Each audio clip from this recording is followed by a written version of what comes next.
Here is the latest Higher Summits forecast brought to you by our friends at the Mount Washington Observatory. Weather above treeline in the White Mountains is often wildly different than at our trailheads. Before you hike, check the Higher Summits forecast at mountwashington.org.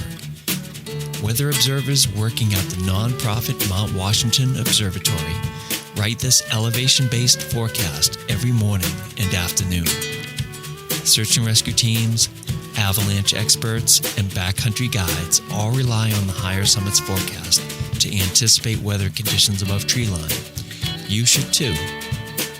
Go to mountwashington.org or text forecast to 603-356-2137.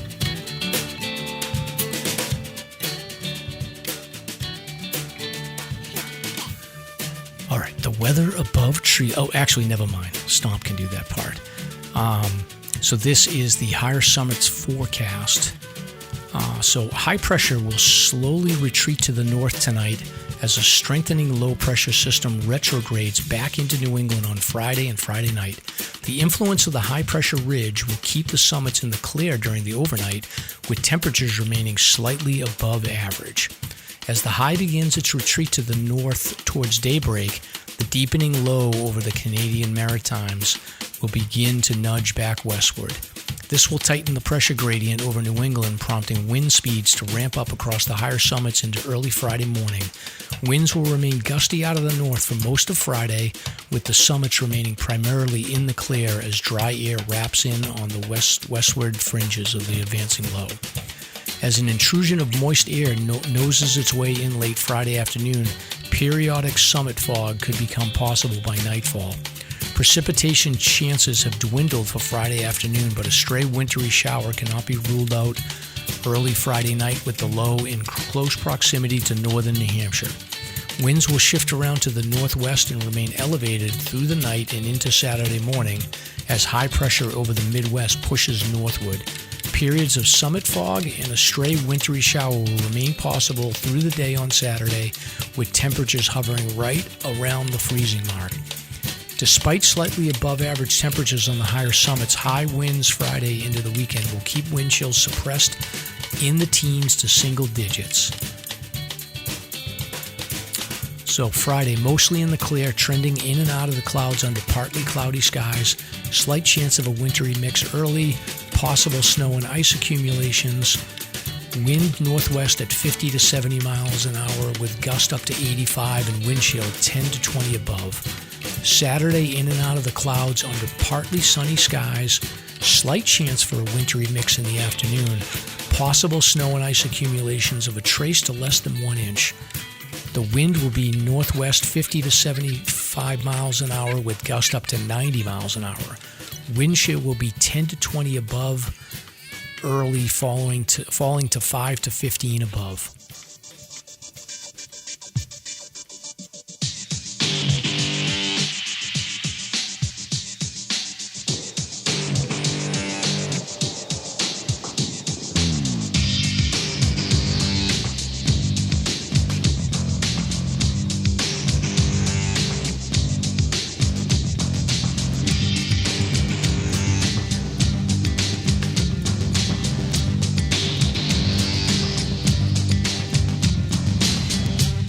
Broadcasting from the Woodpecker Studio in the great state of New Hampshire, welcome to the Sounds Like a Search and Rescue podcast, where we discuss all things related to hiking and search and rescue in the White Mountains of New Hampshire.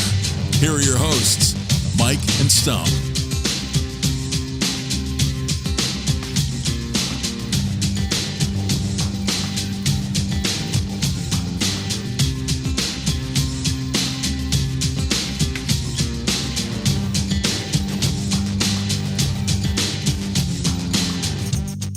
All right, episode 175 without Stomp. How you doing, Dave?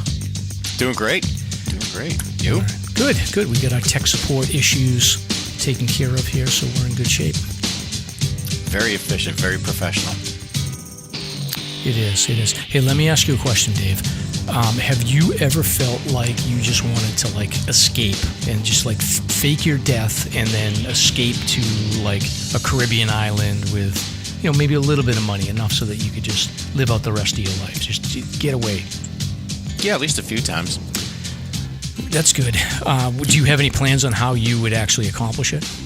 Not that I could share, because, you know, I'd be dead and it'd be a complete accident and the insurance would go to the right people, so no. So you're saying you would be able to do it successfully? I don't know.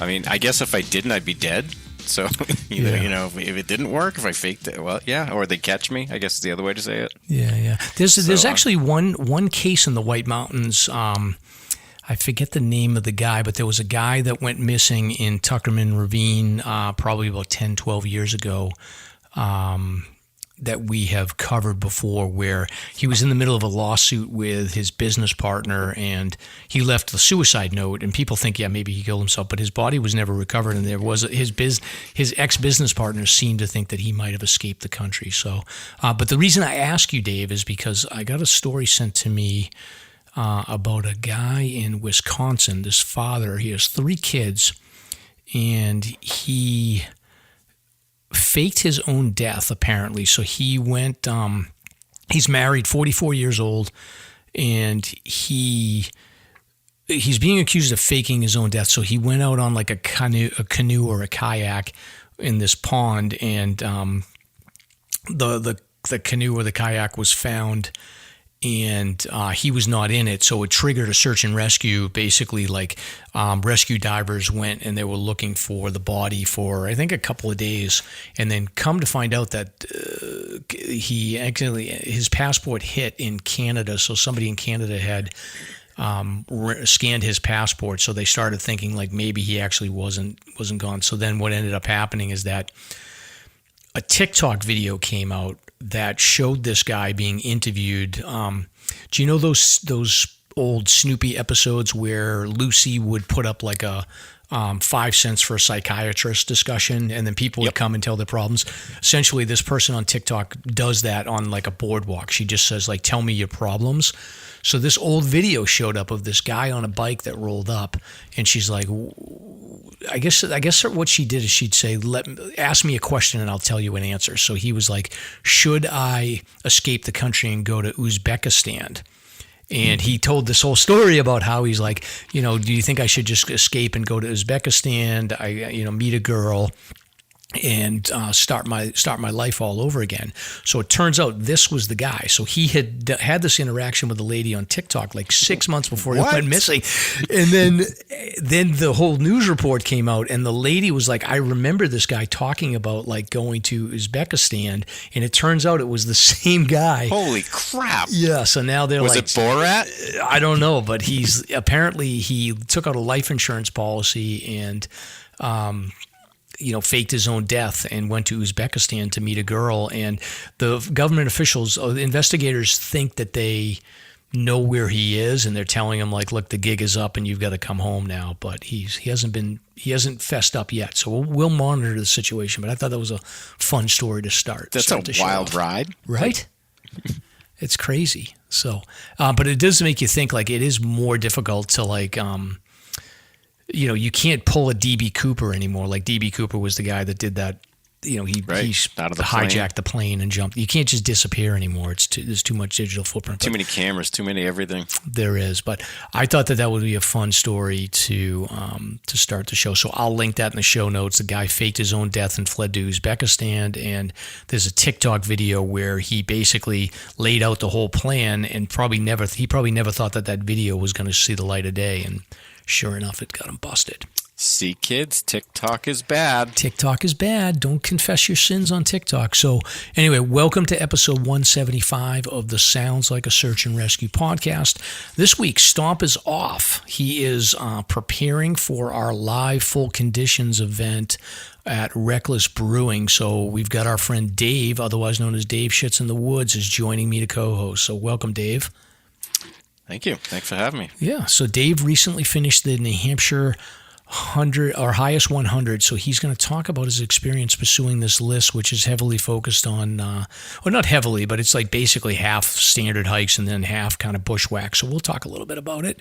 And then later in the episode, we're joined by our friend Amy Niemczura Sowa. So I already talked to her. I told her I was going to kill her name, so I apologize ahead of time. But Amy recently completed hiking all the trails in the Maine Mountain Guide. So essentially, like we do the Red Line in New Hampshire, she's done the entire Maine Mountain Guide, which, as far as we can tell, she's the only one so far that's completed it. One of the person's pretty close, but so we tend to focus on New Hampshire redlining, but our friends in Maine have their own crazy hiking pursuits. So Amy's going to join us to talk about this accomplishment, and it's a pretty wild story. So stick around for that. Plus, we got a little bit of White Mountain history. We've got some follow-ups on some true crime cases in addition to what we just talked about. We've got a recap of the Rescue Me 5K as a preview of the upcoming full conditions event at Reklis. And I was on a recent hike on Mount Greylock. And then I've done a little bit of work on updating search and rescue data for 2024. And then we'll wrap up with some recent search and rescue news. So I'm Mike. And I'm Stomp. Oh, crap. No, I'm not. Actually, I'm Dave. Sorry. Yeah, my mistake. Let's get started. That's right. So very good.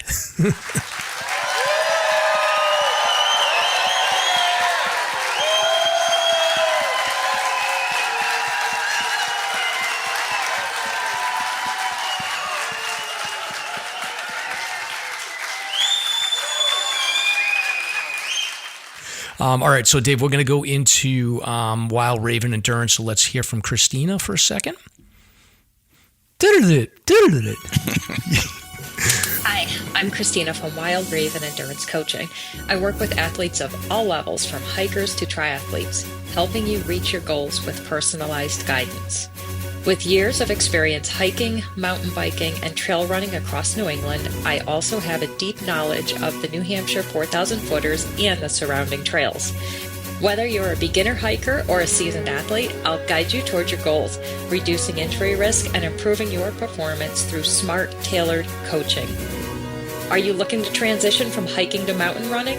I'm here to make that journey easier too. My approach combines strength training, mindfulness, and life balance on and off the trail. Let me help you find more joy in your sport while getting stronger and healthier along the way. Visit www.coaching.christinafolsick.com and start your adventure today. All right, and we are back. So, wow, she's fast. Yes. So Dave did not do the da-da-da-da, but we'll get him there. No, I feel like that's sacred ground. There's certain things I'm just, that's Stomp territory. That's you and Stomp, True. So you'll get there. So, all right, just keeping on with the scammers and grifters theme here. These four guys decided that they were going to do an insurance scam. Now, typically what you'll see with these insurance scams is that you will see people that will they'll purposely get into an accident and then they'll claim they hurt their back or their neck or whatever. These guys are taking insurance scams to a whole nother level because what they've done is four people in Southern California were arrested and accused of insurance fraud after they claimed that their cars were trashed by a bear, which was actually turned out to be somebody in a brown bear costume. So the so-called bear was claimed to have entered and damaged a 2010 Rolls-Royce Ghost on January 8th while it was parked at Lake Arrowhead in the San Bernardino Mountains. And there was a video that was submitted to the insurance company that allegedly showed an animal entering the car. Now, what was actually seen on the video, and I'll play it again here just so you can get a better view here, Dave, but what was actually seen was they went to a costume store and they bought like a grizzly bear outfit, and then they used garden tools that are like those like little rakes, and they use those as the claws for the bear. It is the wrinkliest bear I've ever seen. It's ridiculous. So there's no muscle on that bear. Yeah. So they submitted the video And you can see basically it looks like a guy in a bear costume crawling around inside the car. It's a furry. Yeah, it's a furry. It's a big furry yes. in a Rolls parked out in the woods. Yeah, that's pretty typical. That story checks out. Yeah, it's pretty fun. So 4 people have been arrested. So I guess after they did the Rolls Royce, they ruined a Mercedes G63 and a 22 Mercedes E35.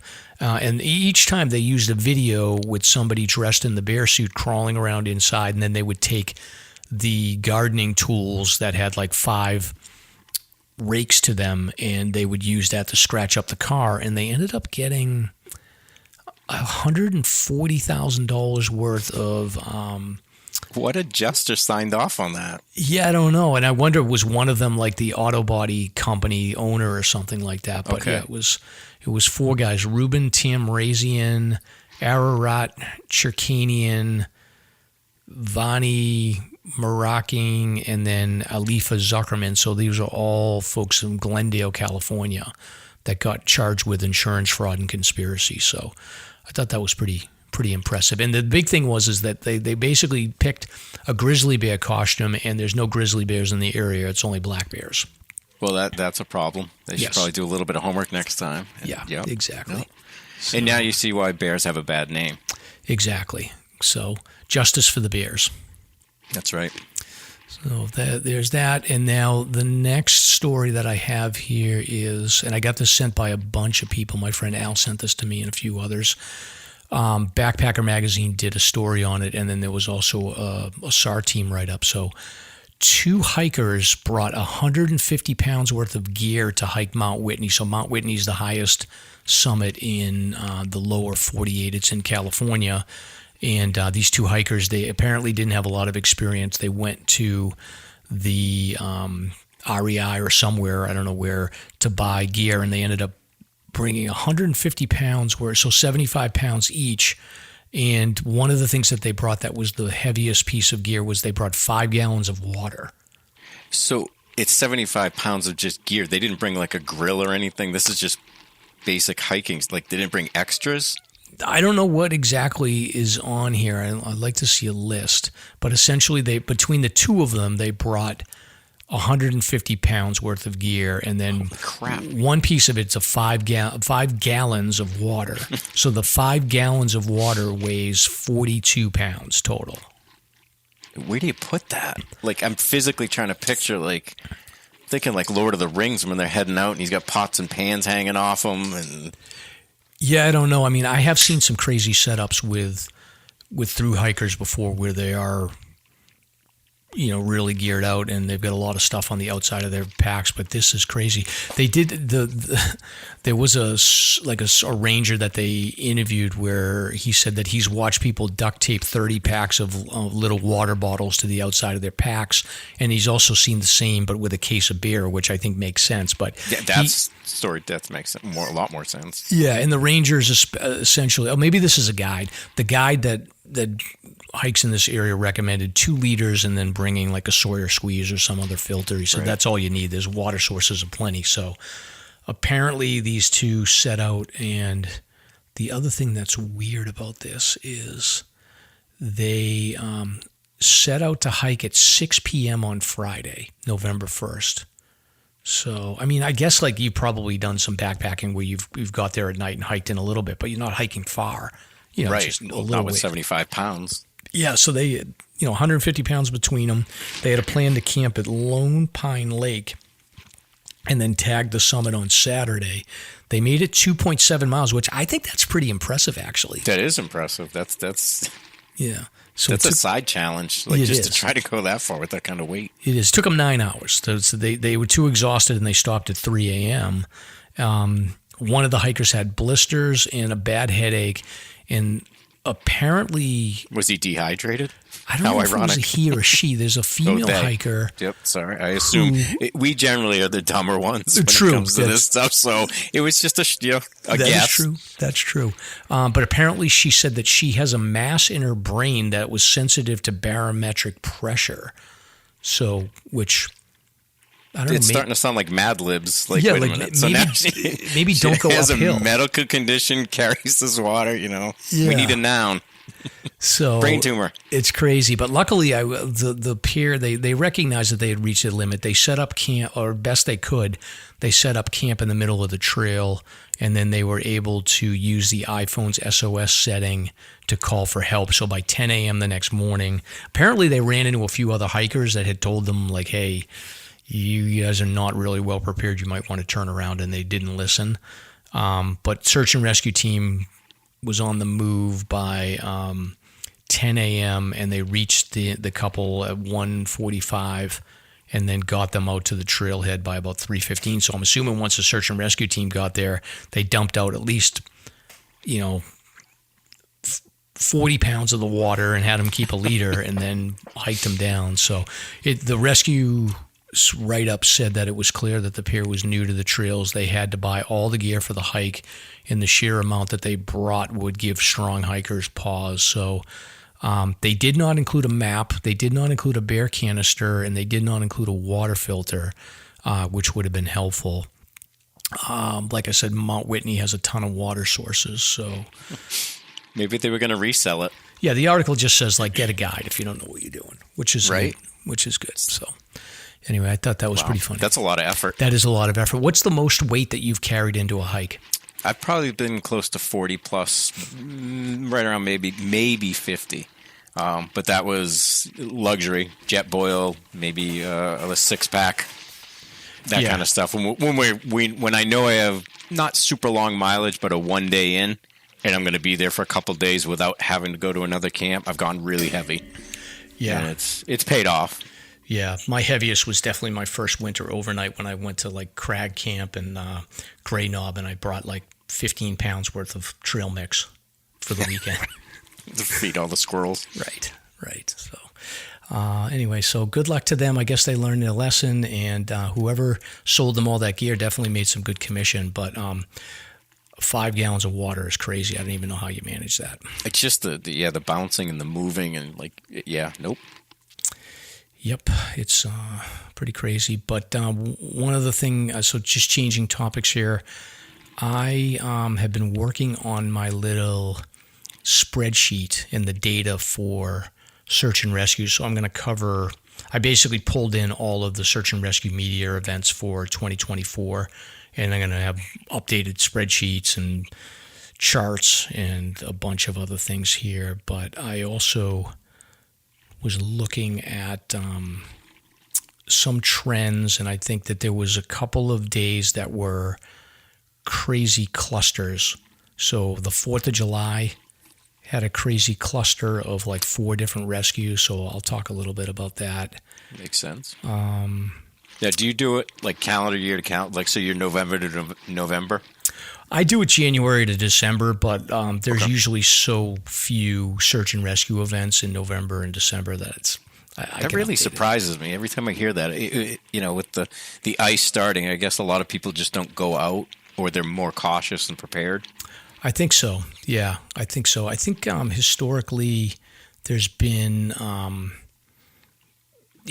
think with shoulder season, stick season and stuff like that, I think it's just been less common that people have needed rescues. January too is usually pretty slow, but there are anomalies. There was one year where January we had like a dozen search and rescues, so it gets weird.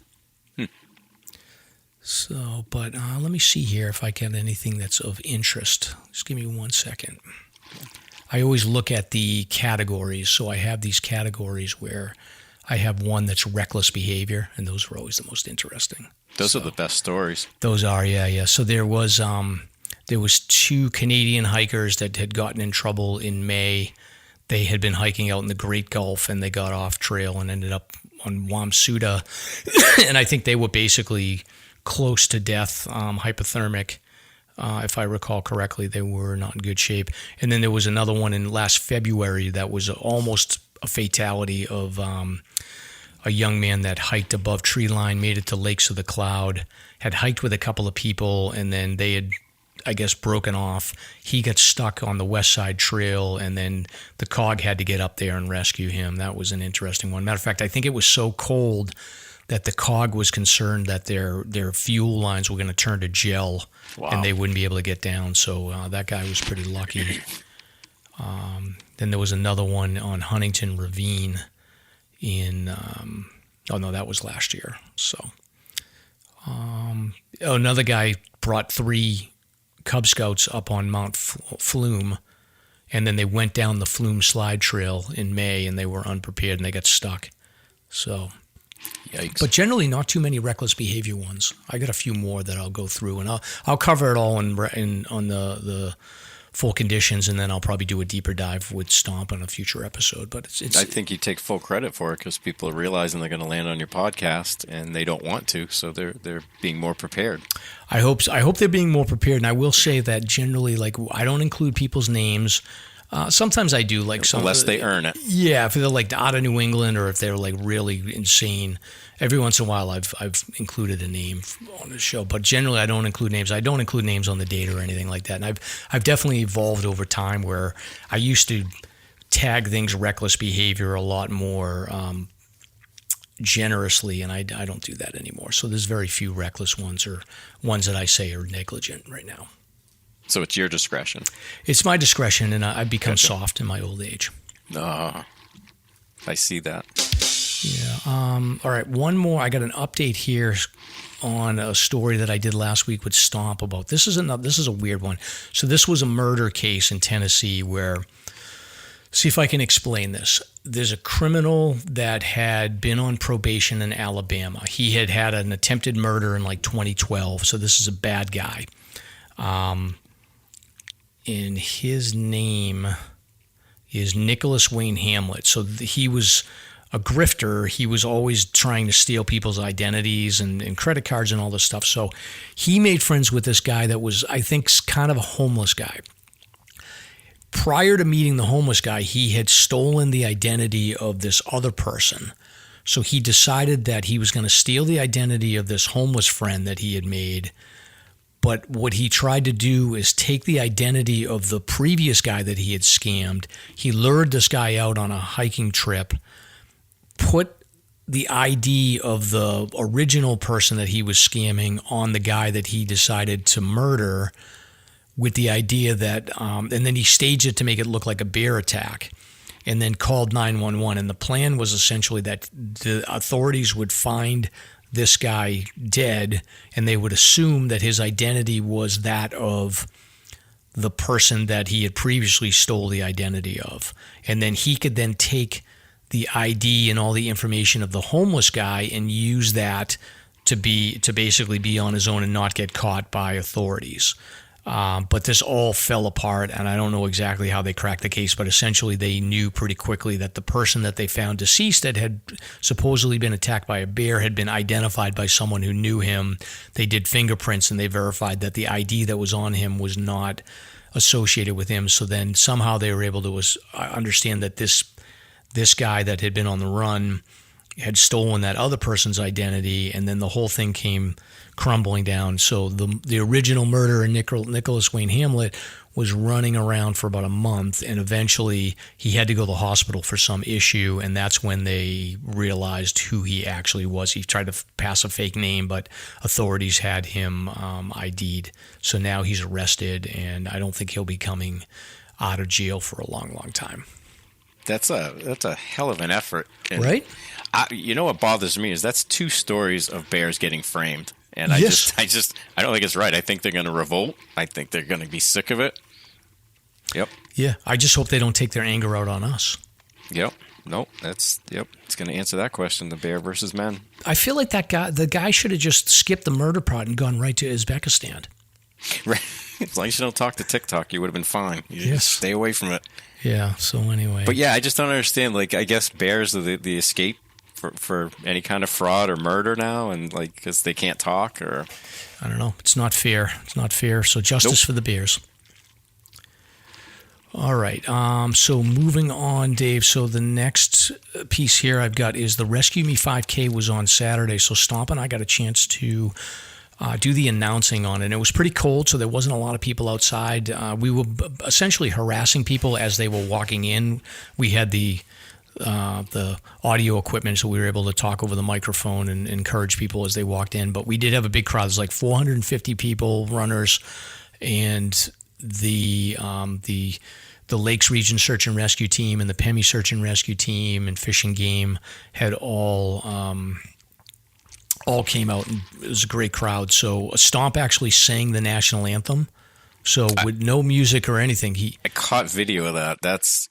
Yep, I was impressed. He did fantastic. So there's some video, I think, floating around out there of him, but he did amazing, and it was a great moment, and it was a great race, and it was great to see all of our friends that we saw, and the Lakes Region team, and Kim and her whole team that had organized it did an amazing job. After the race, we were able to go inside and do the raffle, so we were announcing the numbers, and everybody won a bunch of prizes, and it was a great time. It looked like a cold day, and for that kind of turnout, it's impressive too. Cold day and windy. I think they had a little bit of a. There was. I think the winning time came in around 20 minutes or so. But I think they had a little bit of a windy day on the course. But I think coming back, the wind was at their back, so that wasn't too bad. Nice. But it was. Did either of you run it? I didn't. I was gonna go early and just run the course, but I got there late, so I just said, forget it. I'll just hang out. And plus, it was so cold and windy, I just didn't want to run. It did. Proves the soft and but congratulations to the Lakes Region Search and Rescue team, because that was an amazing event, and I think next year they'll probably have over 500 runners. It's impressive. Yep. And then just keeping the theme of events going. So this show will come out on Friday. So then the next day will be full conditions event at Reklis. So the event's going to start around, I think it officially starts at 5 o'clock, but our friend Nick Sidla, who hosts the Puds podcast, he is going to be there at the Pint House, and he will be playing guitar and some music, and Stomp may join him. I think him and Nick have been collaborating on some music recently. They're like the new Milli Vanilli. Yeah, Hall & Oates. Oh, okay. Yeah. I guess Milli Vanilli's maybe not the best example of music. Yeah, exactly. They're actual musicians. So, and then we'll start at 5 recording on the back deck of the Pint House, and apparently they're going to have a heated tent, which will be nice. And then there'll be raffle tickets that will be sold throughout the event for some awesome items, and all the proceeds will be benefiting the New Hampshire Outdoor Council. And then the lineup we have is Ken Bossy is going to be doing a stand-up set. We've got the 48 Peaks team. We've got Reckless Steve. We're going to have Andy from the COG is going to be there. We're going to have the Mount Washington Observatory there. Patrick from the Mount Washington State Park. We'll have some folks from the Hiking Buddies there, and then Ty Gagney will be there. And then Stomp's going to do some DJ music to close out the evening. So it should be a fun time. That's a great lineup. Yeah, are you coming? I have a ticket. Okay. I can get a ticket, and I'm thinking about if I can get the work to line up and sneak in and stay in the shadows. Yeah, I might make an appearance. That seems non-committal. Yeah, no, that's what I do best. Okay. I'll be maybe. Yep. Yeah. Definitely maybe. Okay. All right. Well, I appreciate it. I appreciate the support. Maybe. Yeah. No, if I'm there, I'll just I'll have the fake mustache on. Okay. I appreciate it.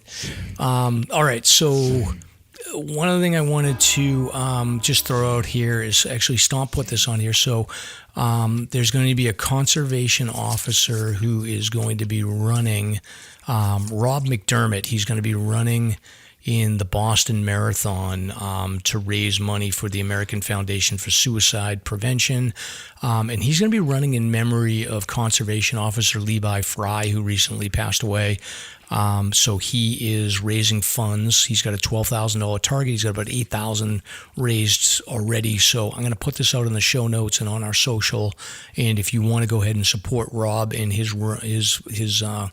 run to raise money for suicide prevention, then you can go ahead and donate in Levi Fry's memory. So that's a great cause.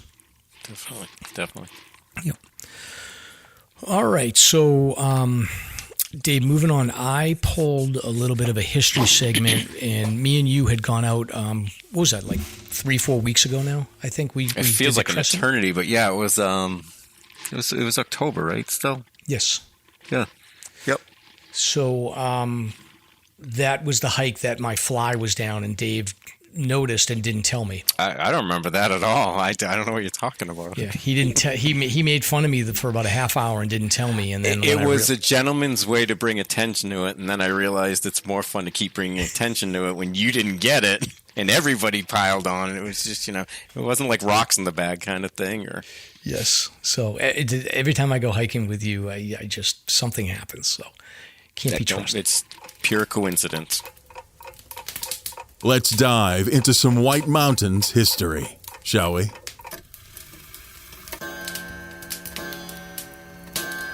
Anyway, well, during that hike, we had a little chat about the pond of safety and a little bit about the history of that particular area. And I think on the last show I talked about it. I think I got two stories mixed up. There's like a story about Stark where some prisoners of war were held, and then there's another story about the pond of safety where some Revolutionary War soldiers hid out. So I got those two confused. But essentially, the pond of safety is the one that ties to the Revolutionary War. So I was going to do a history segment about the pond of safety, but there's really not much there's a little bit of detail there, but what I found actually was a more interesting story around the development of the Randolph Town Forest and sort of the history and the background and the politics around how it came to be that the Randolph Town Forest exists. And the Randolph Town Forest, probably like the Crescent Randolph Range, hike is and Lookout Ledge is part of it, and then you've got the Ice Gulch, and then you've got a couple of other trail systems that are back there. But essentially, the Randolph Town Forest parallels Route 2 to the north, and then curves around by the Pond of Safety, and then up to the Kilkenny Range. So it's a pretty big area, and it's not actually it's owned by the town and is designated as a town forest. I think it's the largest town forest in New Hampshire, if not New England. And the history on this is pretty interesting. So the town actually purchased it in the early 2000s, late 1990s. So it was owned by logging companies, as most of the property up there that's not owned by the federal government is. And there was always concern about the development of this particular area. And over the years, there had been plans to try to build housing in certain areas, particularly close to the Pond of Safety. And fortunately, one of the things that kind of kept the development away was that in that particular area, the easiest way to get to build an entrance to that area would be through Jefferson, New Hampshire, which is the neighboring town to Randolph.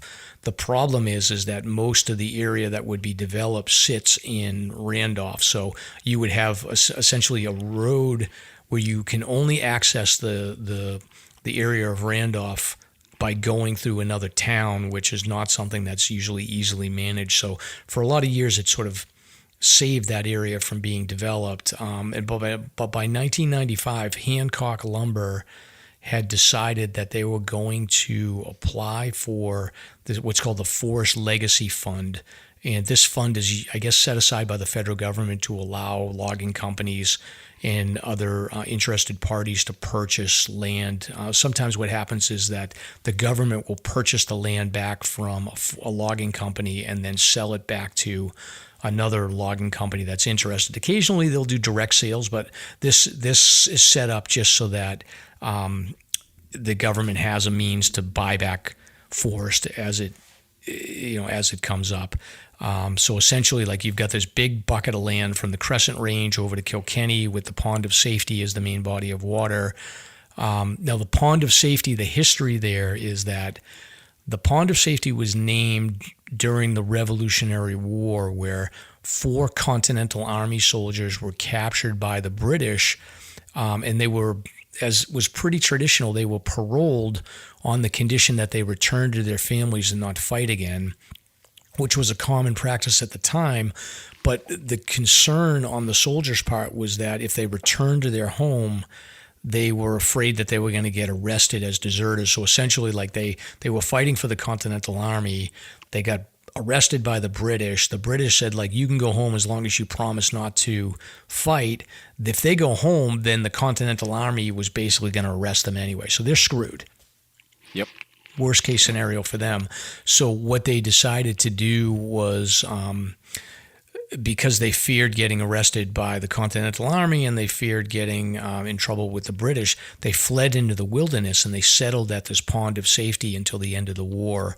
And then eventually they were welcomed back into their community. So essentially that pond was named as a pond of safety because it was the only recourse for these 4 soldiers to be able to stay protected during the Revolutionary War. It's a lot of legends come out of that too. They do say that if you camp near the pond of safety, you can hear the conversations at night. Yeah. And you can hear the soldiers talking around the fire and things like that, if you believe that. But yeah. We bushwhacked up over, I forget, what was that summit that we bushwhacked to? That was one of the Randolphs, right? East-West Randolph or something. Yeah. I got a little bit of a ghostly vibe up there. It's a the name had changed back and forth. If for something that close to Route 2, you do feel like if you keep going, you could just go for miles and miles and miles until you hit the Kilkenny Ridge. I mean, there's nothing out there. Yeah. Yeah, and it's a huge tract of land. It was a great area, great views. Yeah. Worth the trip. Yeah, it is. I highly recommend it. So Crescent Mountain, or is it Crescent Mountain and Mount Randolph, right? Or is it the opposite? I'm flexible. Right. I can't remember anything. Right. It's Crescent and Randolph. I keep it that simple. Yep, that makes sense. So anyway, by the late 90s, the word had gotten out that the logging company was interested in selling. So by the late 90s, a bipartisan group was founded. So they purposely found like the biggest conservative they could find. They found a guy that was on the New Hampshire State Police, and they put him together with the biggest environmentalists that they could find, and those two worked together with they wanted 2 other stakeholders to figure out a way that they could at least explore how they could potentially purchase the land for a town forest. And at first it looked like the available funds for the program were not going to be feasible. So they went back and forth for a couple of years with this Forest Legacy Fund, and it didn't sound like essentially the federal government will fund it at like $200,000 per state, and then some states won't use the money, they can move it to different states, but it wasn't looking feasible. So eventually the forest logging company decided that they were going to sell the land directly to some stakeholders, and I think they were thinking in terms of like, well, if the town's not going to buy it, we can sell it to some other logging companies. Fortunately, by 1998, when the company had decided to sell the land directly, in January of that year, maybe it was 99, I'm not sure the exact dates, a huge ice storm hit the region, and it damaged all the trees so severely that the value of that section of forest was basically decimated, because it was going to take so many years for that area of the forest to recover from the ice damage. So the value of the land plummeted, and at that point, because the value of the timber there, it was impacted so significantly, the town was kind of like, I think we can make this happen. So they were working a little bit. They tried to pull Jefferson, New Hampshire into the deal to say like, all right, maybe we can split it and it'll be the Randolph-Jefferson forest. Jefferson decided that they were not going to be interested in joining it, so Randolph was on their own.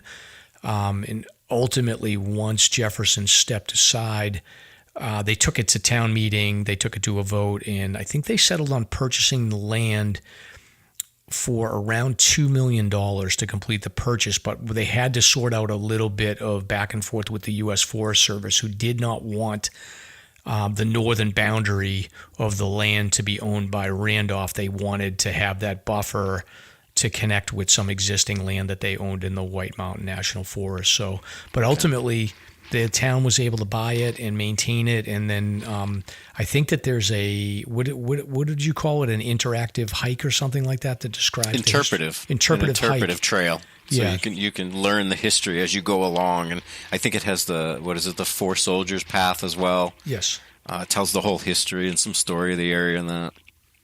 Yeah, so I thought it was an interesting history because especially like we don't get political on this show, but like you just look at all the politics and it seems like people can't get out of their own way to get anything done nowadays. And the fact that over the course of 4 or 5 years, the townspeople were able to maneuver to get this land was pretty impressive. So I thought that was a fun story. Yeah, they timed it perfect, bought it on clearance. Yes. Nice piece of land. Everybody's happy. It's a beautiful area. It is. And I think the trees are all recovered now. So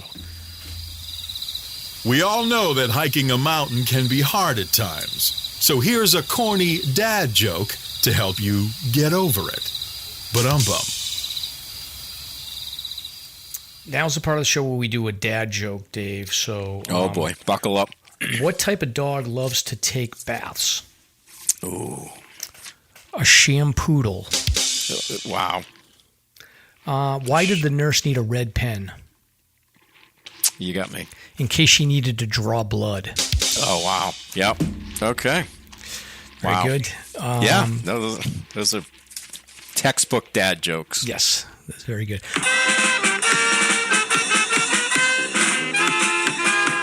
Are you ready for Slasher's Gear Review?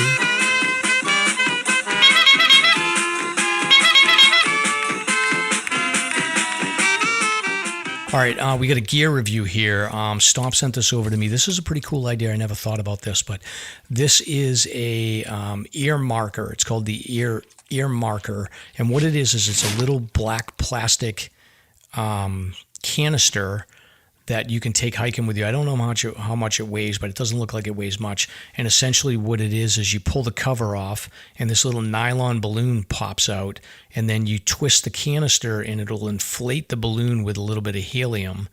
And then you let it loose. It has a 45-meter string attached to it. And then you can raise it up so that it gets above the tree line. And then it has like a little flashing light so that if you ever get in trouble and you're in like a deeply forested region, you can break through the trees and get your SOS balloon up there. And it's got a little blinking light and everything so it can be seen at night. So, did you say ear marker or air marker? Ear marker. Okay. It's the accent thing coming through. So I was like, what's an ear marker? And then it was a balloon. Like, I confused how it affected your ears. But yeah. So how does that work when you're in thick, like, overhanging brush or if you're above tree line? Well, if you're above tree line, I mean, it's going to be windy, but it'll it's helium, so it'll float up. If you're under the trees, I'm assuming you would have to hold it down until you get to an area where you can at least pop it through the trees. Okay.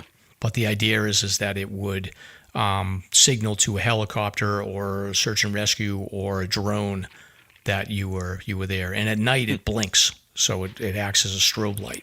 The concept's cool. I was just curious how it would work because a lot of that's dense, and if it has to be like a really thick balloon. Yeah. Like a mylar or something, like really thick that it would get through the. Yeah, it looks like, and I'm showing it on the screen so you can take a look at it. But yeah, it looks like a pretty solid balloon. Oh yeah. Yeah, so it inflates, and then you can just let it roll. But yeah, you're right. If you're in the Great Gulf or something, like you'd have to basically go to a drainage so that you're close to a drainage so you'd have enough room to clear the trees. Yep. So, but yeah, that's the idea, and it goes up pretty high. It's like 45 meters, so that's holy crap. I think 120 feet or something. The video shows it being inflated, but it shows it actually above the trees, but it never shows the process of going up. So it's a great commercial. That's how you sell it, right? Like that's before right. and after, but not during. Exactly. So, but I may have to buy this and test it out. That'd be fun. Yeah, it will be good. So I'll include that in the show notes. And then now's the part of the show where we're going to do a commercial. So CS Coffee. So CS Coffee is one of our sponsors. So if you like coffee and you need to stay awake, they are for you. So do more, wait less. CS Instant Coffee. So go to www.csinstant.coffee. Check them out.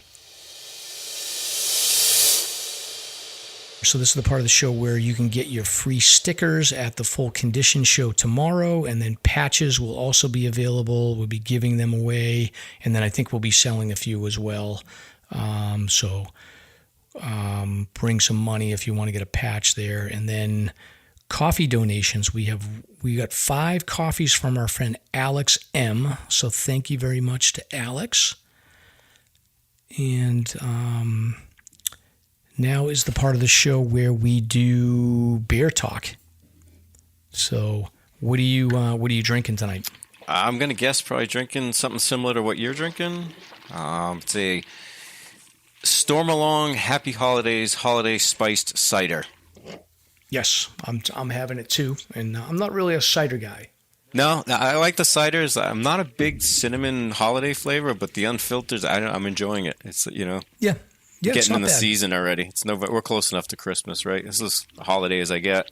Yeah, it's not bad. It's not bad at all. All right, so now's the part of the show we talk about recent hikes. So I did get out recently. I did a hike on Mount Greylock. So I went with Nick and my friend Steve from the Cape. So we went out and we started in Cheshire, Mass, and then we did about 8 miles on the Appalachian Trail. We got to the summit of Mount Greylock, and then we had spotted a car in Williamstown, so I was able to get out to Greylock, and then we hiked out to Haley Farm in Williamstown. So it was about a 14-mile hike, and awesome views, awesome day. It was great to get on the AT to check out that lower section of south of Greylock, and Massachusetts has definitely got some good mountains out in the western area. So we enjoyed it, and then we topped the day off with a trip to Jack's Hot Dog Stand in North Adams. Oh, that sounds good. Yeah, which was fantastic.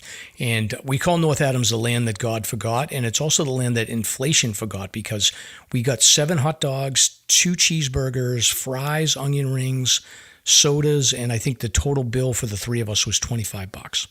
Holy crap. Yeah. Wow. So, yeah, it was pretty impressive. That might be worth the trip alone. Yeah, exactly. It was. I do have an anniversary coming up. Maybe that's where we'll go. I'll have to take her out there. Only the best for her. Of course. Yes. Of course. So, get large fries. Go nuts. Yes. But Mount Greylock is awesome. Great views. It's a little late in the season, so like the all the stuff on the summit buildings is closed, but it was quiet. There wasn't too many people there. We did see these 3 guys that were they had the helmets on, and they were climbing the radio tower. They were getting ready to climb the radio tower. So we had passed them going up to the summit, and then we came back, and one of the guys said something to Nick, and he's like, "Oh, you guys, it's cold up there or whatever," and he's like, "Yeah, you guys, how long did you walk for?" And we were like, "Oh, we came from Cheshire." He's like, "You came from Cheshire? That's crazy." So he was impressed with us, and I was like, "Dude, you're climbing a tower in 60 mile an hour wind there. Like we're the ones that are impressed." Those guys are nuts. Yeah. So, and then when we hiked around, and we could see the tower, and we could actually see them climbing it from the distance when we got out. You sure he wasn't just trying to yell at you and tell you your fly was down? Or? No. All right, I wasn't just trying to be helpful, That would have been weird. Yeah, you never know, right? Yeah. See, now it's weird when you get told you can't win. Yeah, exactly. Did you see any AT stragglers? Anybody trying to run north, and you're like, you're not going to make it?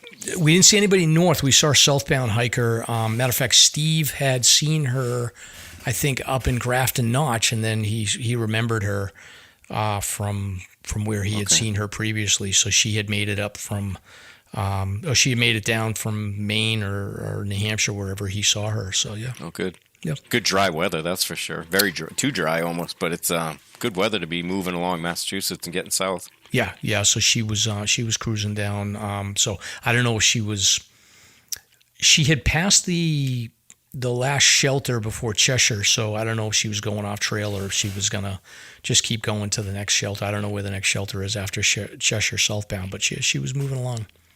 Good. All right. So, Dave, any recent hikes for you that you want to share with the audience?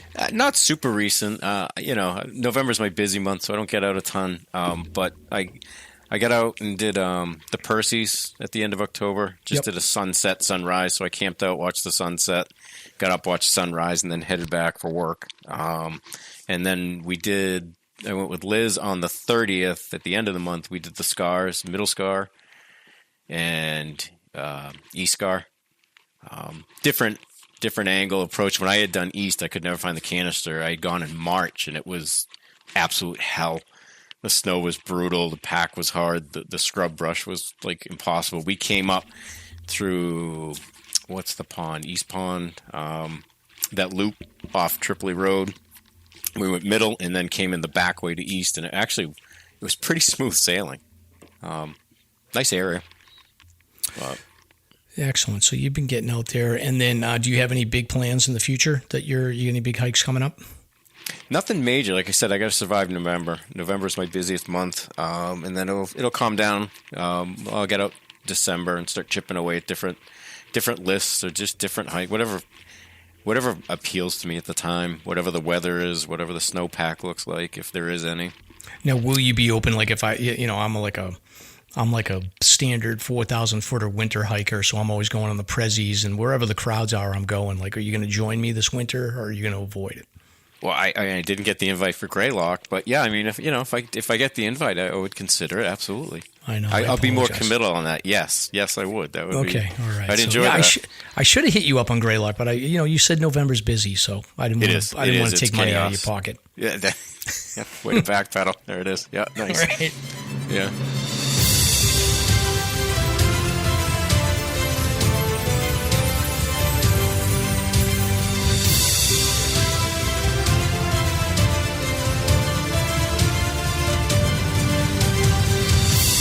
It's time for Slasher's Guest of the Week. Very cool. Very cool.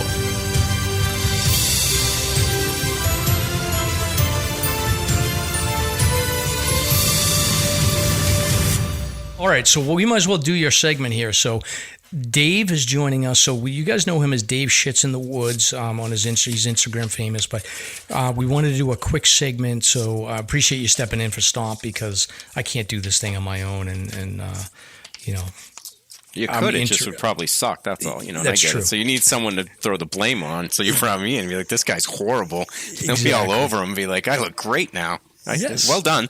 Exactly. Well, you've accomplished some shit, so I gotta give you credit for that. So you recently finished the New Hampshire 100 highest list, which is the list of the 100 highest peaks in New Hampshire. But Stomp confused me because he kept writing 104, and I'm like, that's not how people reference the list. So it is not. That's my fault. I called it the 104 only because the 100 highest is technically not an AMC sanctioned list, so to speak, like your 48, your winters, and those kind of lists. They do the 200 and the 500 and so on. So depending on what list you look at, there's 4 peaks that kind of are same elevation, so they interchange. So I just started calling it the 104 because I didn't want to not finish the list. So I just stuck with the 104, kind of like tongue-in-cheek. Got it. Yeah, it makes sense. And I guess the motivation for doing this, you're not necessarily saying like, all right, I was going to go after this list. This was part of doing the New Hampshire 500, right? Is that what you're actively pursuing? Yes and no. What it was is I had done the 48 and I finished the winter, and I was kicking around what's out there, what to keep me motivated. And I was looking at the 52, and I was like, well, yeah, okay, the 52. But then there was a whole bunch of these on the 100, like the whole Kilkenny range, all the weeks and all the other ones. I'm like, you know what? I have a decent amount of these 100 done. So I started chipping away at a couple of those, and I got more into the bushwhacking aspect of it, and I just kind of took off with it. And then as things changed, I would bounce to the 52 list and chip away at that, when conditions wouldn't, or roads would close, those kind of things. Yeah. So I just kind of moved around. And the 500 became part of the next quest in the sense that when I do 100, I'd kind of map out and be like, well, there's 2 other peaks in the area. Might as well try to hit those while I'm out there. Yeah, no, it makes sense. So essentially, like if you've done the 4,000 footers and you've done the 52 with the view, I think that gets you somewhere around like 60 out of 100 of these, right? Well, the 48 obviously is the beginning of the 100. It's the other 52. I don't know that there's a lot of 52 with the views on the lists for the highest 100. Yeah, that's true, because Chikora is like the last one, and that's 3,500. So I'm assuming Chikora, Sandwich, and maybe a couple more. Right, they're limited because a lot of them, quite frankly, don't have great views. And some of them do by accident, depending which way you go. But yeah, they're they don't really cross over, I guess is what I'm saying. Yeah. And the how long did it take you total to do the list? I would say almost 16 years if you count it, depending when you look at when I started the 48 and when I started chipping away. Once I got rolling on the 100, I would say it probably, within probably 5 or 6 years as a guess. Like once I was actively saying, oh, I'm actually doing it now instead of accidentally hitting them on different trips. Got it. Can we just go down, like I pulled probably about 10 of these that I'm not familiar with. Can you just give a breakdown? So Hutchins in the Pilot Range, where is that and what's the deal with that one? The pilots are. This is where I always struggle That's with location. Kilkenny's, right? It is. It's kind of the unknown pond area. Yeah. You go in, and instead of taking the trail, you just go straight back into the woods. There's 3 peaks out that way. It's like Mary, Hutchins, and Pilot or something, different names. That one's a wild one without getting into too much detail, but there was definitely something I stumbled across out there that threw me. It's one of those, if you go to the middle one, it was one of those things you find and you look around like, why is this out here and who goes here? And it's a pretty cool area. The other side coming down, there's this. It's pretty thick, a lot of blowdowns, but not a horrible area. It was one of the first overnights that I did out that way and went up and around. Yep. All right. Like you can't just leave me hanging. Like you found something creepy out there? It's not creepy. Let's just say maybe a place where somebody could stay for long periods of time. Okay, got it. That was very well furnished. Okay, and it's one of those like, what the hell is this? And I'm not opening. I'm not touching shit. I'm out of here. Yeah. You know. Okay. Yeah. You don't want to piss off some locals. Now, what about Blue Mountain in Stratford? I think it's Gore and Blue. They're in the same area. Okay. There's a ton of blue mountains, just like there's a ton of bald mountains. There's a ton of those. Gore and Blue, I think, are somewhat near the AT, but up behind them. So you kind of jump off and go behind them. And then Dartmouth Mountain? Dartmouth is right by,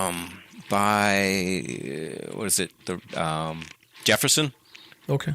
So if you're going to Jefferson, you park, what's the trail? It's the highest elevation starting point. Caps Ridge. See, my brain retains but can't remember. Right. It's across the street, basically. Really? I've never heard of it. Is it Miller Mountain? And I think that's the one. Dartmouth is the one that actually had really nice views. I'm going to try to bring up my app now so I can make sure I'm in the right area. My brain can't process when they're all around each other. But yeah, it basically is you park in the parking lot, you go straight across the dirt road that's there. It has the high elevation, and you go straight up. And you just start, there's 2 peaks out there. One's on the 500 and this one's on the 100. And that was the one where we stepped off and you had a stunning view of the presidentials, and the Gray Jays just started hanging out with us and posing for pictures, and it was a cool area. I've never heard of it before. What about Huntington and South Huntington? The Huntingtons are right in the Kank area. Yes. And there's, I think, 5 technically. There's only 2 that are on this list. And that was an anomaly because I set a track where I wanted to go and where I thought I wanted to go. And let's just say I wanted to go in the woods and go right for lack of bearings. It's easier. And I was going to go right and go up. And then all of a sudden we go out and there's a full path that's flagged and everything. And I'm like, what is this? We start following it, and it's literally a climber's path. It takes you right to a sheer rock face that you can go around and then climb the ridge and actually hit the summit easier and then come down the other way. When you're mapping out these bushwhacks, I mean, I've done a little bit of this where I've done a little bit of planning where I'll look at, I think I was looking at like white wall one time. And I was basically, what I'll do is I'll look at the contour lines and I'll say like, all right, well, there's flat sections here, and here's where the trail is. And then I'm going to try to connect from the trail at the areas where I see the most flat sections so I can get the most gradual climb. But I think I've been burned a couple of times that way because sometimes you're dealing with like marshy swamp stuff that you can't get through. But do you generally do the same thing? Do you essentially just look for wide open forest that you can cut through to get to the summit? Or do you just not commit until you get there? Yes and no. I call it old man hiking. So I'll find areas that like, okay, that's a straight climb. It's up. A lot of people take a track that way. But if I see something that looks a little easier on the knees, I'll go the other way. Mm-hmm. Knowing full well that as you get closer to water, you get closer to wet and growth. Things can get thicker. And just try to be aware that like sometimes there's snowmobile trails, there's fire roads, there's other things that will get you where you want to be quicker. And then try to read like the hardwoods versus pines. Like if there's bigger birches and bigger glades, you can fly faster. You can make a lot better time. So yeah, you have more miles, but you're moving quicker. So it's really reading the topography and the landscape, looking at other trail reports, figuring out what other people have done, trying to see if that's the best, or just making your own path, which I like to do. I like to take pieces of everything and then try to figure out, okay, what works best for my style. Sometimes it works and sometimes it doesn't. Yeah, and I think when we did that bushwhack on Randolph, I think like basically the land told us what direction to go in that one. Yeah. A lot of times it will push you, and the flats will definitely give you logging cuts and old roads like that, and you can pick them up. And in that case, it was a perfect example of like if you get the ridge or the thumb, they call it the finger ridge or whatever, you can ride it. You can just climb it so much easier. And you know you're right, because if you go left, you're going down. And if you go right, you're going down again. So you know you're on a ridge. Those kind of things. Yeah, makes sense. What about Middle and West Long? Where are those? The Longs are out in Nash Stream area. Okay. And it is one of the greatest, probably one of my favorite places to disappear into the woods, because there's nothing out there. You go way out on the road to begin with. There's some hunting cabins, a few things here and there. And then once you're in, you're out there. They're not super hard. There's not a ton of elevation. The thing with those is, like you said, where it's flat, it's a lot of blowdowns. And it's not the typical, like, you just go around it. Like, sometimes you're like a tenth of a mile just to get around these things. Then you got to readjust, get your bearings, and continue on. But that's where your moose are. That's where, there's a lot of great stuff out that way. What about Stub Hill? Stub is way north. Stub is kind of McGalloway area, way up that way. Stub is one of the easiest bushwhacks you'll ever do. You follow the road. There's actually a parking area. The locals have a boat hidden out by the pond. You can go in, and the bushwhack is, I want to say it's less than a mile. Really? It's not super steep. You just go up a hill. There's a canister. The only thing that was out there when I went was if you don't like spiders, then it's absolute hell, because I have some pictures. There were some huge spiders. They were everywhere.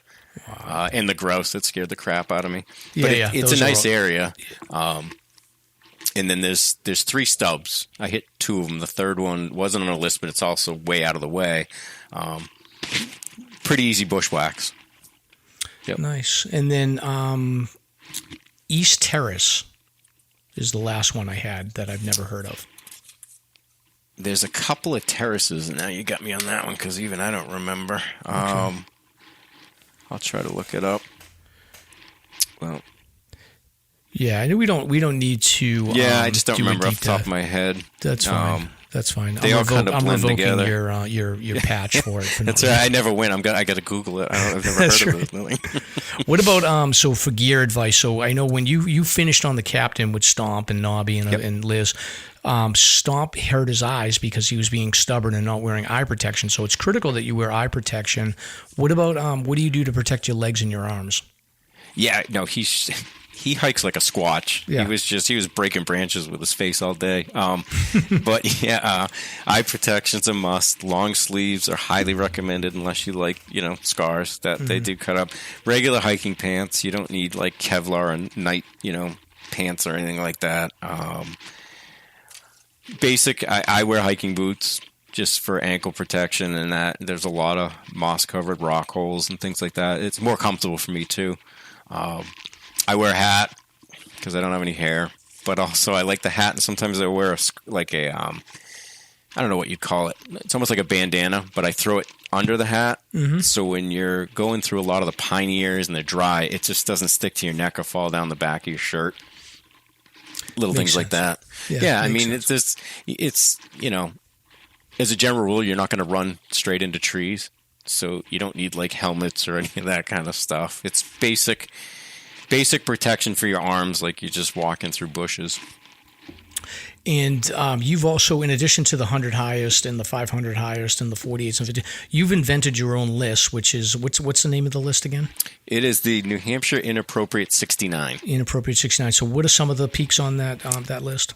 Let me pop that open real quick if you got a minute. But it's all the inappropriate ones that you would giggle like a teenager at. Yeah, like bald knob and... yeah, exactly. Yeah. Mentally is exactly where I am. It's like, that's what my brain is. But let me pop up the list real quick here. Do you have it online? Yeah, it's on Instagram. It is It's on. If you follow any lists, if you use Wilder List, it actually is a list where you can track your hikes and check them off as you go. Let's see. There's all the Dixvilles. There's Fire Screw. There's the Hardwood Ridge. Yep.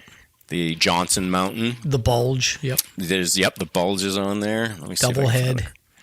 Yep. Shatney. South Doublehead. Yep. Cannonballs. And there's 3 Mount Tugs. Is that on Mount purpose? Finished. Yeah, there's a couple. One is technically on private property, but you're allowed to go up. He does have a tower, a viewing platform. He or she, the family that owns it, you can go up there. Got it. The other 2, I don't know if I've tugged. I think I've only tugged once. There's the old White Face. There's Tumble Dick Mountain. There's Victor Head. Which I went there. It wasn't that great. I mean, it was, So essentially, like the theme of this list is it's double entendres. That, pretty much. They have like the juvenile humor around sex, but also it's, true mountains. So like you got Victor Head and Van Dyck Mountain and Tumble Down Dick. And so, So and, how long did it take you to research this? Too long. Way too long. These, in all seriousness, it is a legitimate mountain list. Like, there's a lot of bushwhacks on there. Some of these are very challenging. All the cocks, the Hitchcocks, and the Hancocks, and they're some of them are tough bushwhacks for sure. The Inappropriate 69. I'll link that back on the show. Has anybody completed it? And then is there a mechanism to get a patch? The patch design has already been made. It is the logo that's on the Instagram page. It is. It's out there. No one's completed yet. I don't think anybody wants to finish first in 69, so that kind of makes sense. I mean, we do want to make a shirt up for whoever does finish first that says, I finished too soon, or I finished first. There's something to make it aware that they were successful in their endeavors. And what's the Instagram handle? It is. Let me look that up too. I think it's NHI.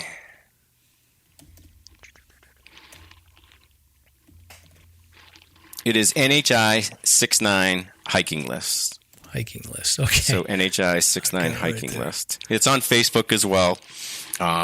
Facebook, we do kind of filter it. So, for followers, because you don't just want people following who don't hike. Instagram is wide open. A lot of people giggle. I haven't really seen a lot of people tag or track anything yet. I've been chipping away at some of the ones here and there. I do like that. I'm just looking through. I've seen a lot of familiar names who follow this one. So your usual suspects, right? So. A lot of people that you would very likely be found in grizzly bear costumes, damaging high-end cars. Those kind of folks. Exactly. So, well, you're leaving a legacy, Dave. I'm proud of you. Oh yeah, no. It's my whole family's so proud that they don't. Yeah, I'm sure they'd be like, "You did what?" So we got to get into Amy's segment in a second, but one question I did have for you. So we went hiking. We brought 6 of us on the hike to Crescent Randolph, and usually it's like just you solo or you and Liz going, or occasionally you'll go. I think your biggest hike was Nobby and Stomp, so you had a group of 4. Now that you've started to hang out with us a little bit, there's more people that generally hike. So are you going to be okay hiking with 6, 7, 8, 9 people in the future? Yeah, it's not really my thing, only because it's just I'm an awkward person in general. Socially, it's just kind of, we went. I was comfortable with that second hike because I knew you. I'd hiked with you, Nick, and Paul from the previous one. I hiked with Liz a bunch. Jay was the new guy. I think he said 10 words. I don't know how that man's in sales. Does he talk? What does he sell? Hearing aids? Or does he sell earplugs? Right. I don't know. He just didn't talk much other than.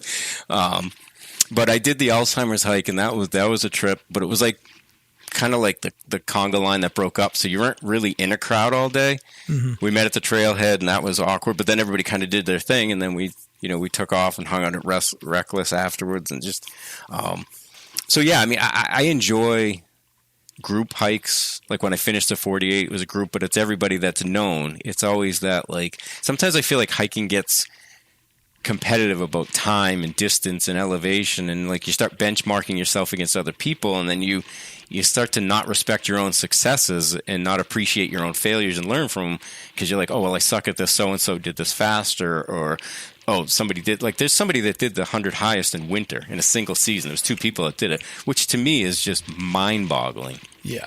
But somebody's always a better hiker, but I don't know how you define a better hiker. I say if you're not dead and you haven't been rescued 20 times, you're doing fine. Yeah, and I think it really matters who you hike with. Like I think back in my younger days, I was tried to be a speed demon, but I was also like Mrs. Mike needed me to get my ass home to take care of the kids, so it was a little bit different. I think like the last hike we did together, I think what did we do, 7 miles in about 7.5 hours? So there was probably like 7 times where we had like 20-minute stops where we would just laughing our asses off. So it was loved every minute of that too. It was so nice just to be like, well, this is nice. It's a beautiful day. Oh, Paul's getting eaten by ladybugs. This is funny. I hope he doesn't fall off the edge. Yeah. He has some weird DNA that attracts ladybugs. So. He was getting swarmed. It's so odd. I don't know what's in but his it's blood. like trips like that I really enjoy, where you just kind of take it all in, and you have moments, and it's more enjoyable. And then there's other days you put your head down and you go, and that I like the physical aspect of that too. Yeah. Well, yeah, definitely. You're becoming a Renaissance man. I'm proud of you, Dave. Yeah, I'm going to take up the guitar next and write some poetry later, and maybe paint.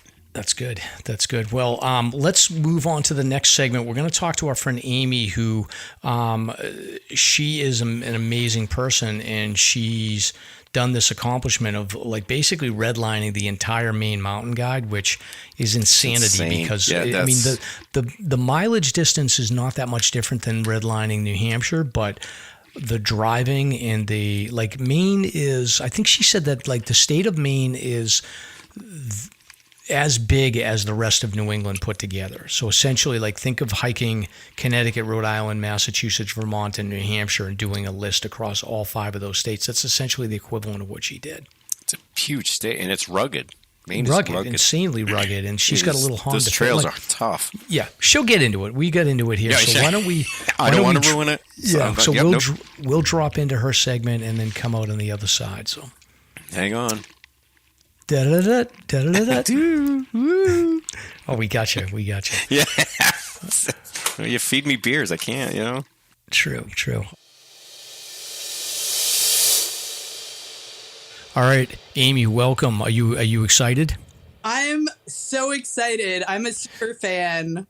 All right. Well, so before we started recording, we were talking about Amy didn't know that she was going to be on camera, but it's just us. But she wore the perfect podcast outfit. It's hunting season, so you went with the hunting outfit, the orange. Yeah, cannot resist a PSA or wear your orange. I actually wear orange 365 days of the year because I want to be visible, whether if anyone ever needs to find me. Yeah, it makes sense.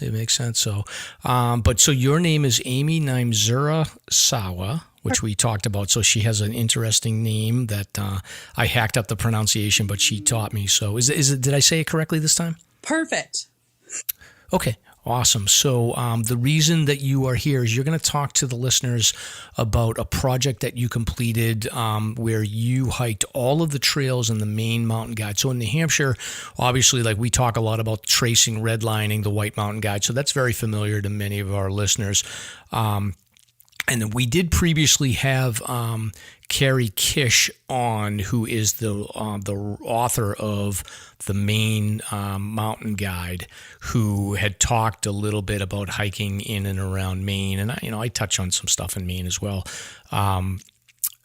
So we have some familiarity with this, but my recollection is at the time that we talked to Carrie, he had said that he was close to completing all the trails in the Maine Mountain Guide, but that there was one other person that was working on it that he thought was going to complete it. So you must be that other person, I'm assuming. Yeah. So I finally met Carrie Kish for the first time, like a couple weeks ago at an event. And that was a huge moment for me because I have been, reading all of his descriptions, and he's another person I'm a huge fan of. So that was a real thrill to finally meet him. And the Triple Crown, which is super exciting. Yeah, he was halfway through the Continental Divide when we talked to him. So he's a great guy. But we wanted to connect. So my friend Dolores, who you're friends with, had reached out and said, like, we had connected us. So I'm excited to have you on. But why don't you just start off? Why don't you introduce yourself, talk a little bit about your early life, and then talk about how you got into outdoor activities. Okay. Well, I am a lifelong Mainer. I have lived in so many different parts of Maine. I call a lot of different parts of Maine home. For the first 11 years of my life, I lived in Norwich Walk, which you may have driven through if you've ever driven up to like Sugarloaf, the Bigelows, that area. It's just this little town on the Kennebec River. My parents moved there, bought an old farmhouse with 80 acres of land. So I had this kind of feral Maine childhood exploring, the Back Beaver Dam, brooks, porcupine tree, etc. And then my family moved to Ellsworth when I was 11. And Ellsworth, you would have driven through when you drove to Acadia. It's like that last town with a strip mall before you get to Bar Harbor. So those were my two towns that I grew up in Maine. And then I went out west to go to college. I went out to the University of Vermont. Okay. And then, did those kind of finding myself years after college. And part of the finding myself years were spending a lot of time on the Appalachian Trail. As a teenager, I had section hiked various parts of it in Maine. I had section hiked the 100 Mile Wilderness, the Bigelows, the Mahoothicks, all those sorts of things.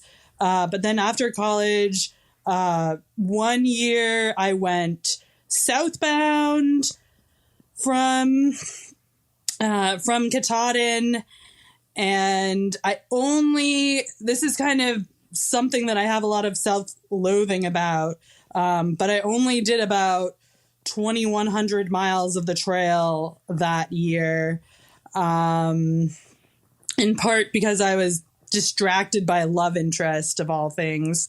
And what do they call that? That's called pink blazing, right? Blazing. Yeah, I was totally guilty. And then the next year, I should have gone back and, finished those miles that I missed in Virginia. But instead, I went back to my favorite part of the trail, which is New England. And so I started at the New York-Connecticut border, re-hiked New England. So I have I'm very familiar with the Maine AT because I've spent a lot of time there. I'm also familiar with the New Hampshire AT, but I also know that there's a whole big wide world of trails in New Hampshire that I have not hiked, that I hope to get to someday with my now 6-year-old son. Because so after I kind of decided I couldn't live on the AT for the rest of my life, and also I wanted to hike things other than the AT, moved back to Ellsworth temporarily, and actually decided that I wanted to spend the rest of my 20s on Mount Desert Island, edge of Acadia National Park, rented a little cottage next to the giant slide trail, and kind of bounced around the island because it's really hard to find. Even 10 years ago or 15 years ago, however long ago it was hard to find a year-round rental.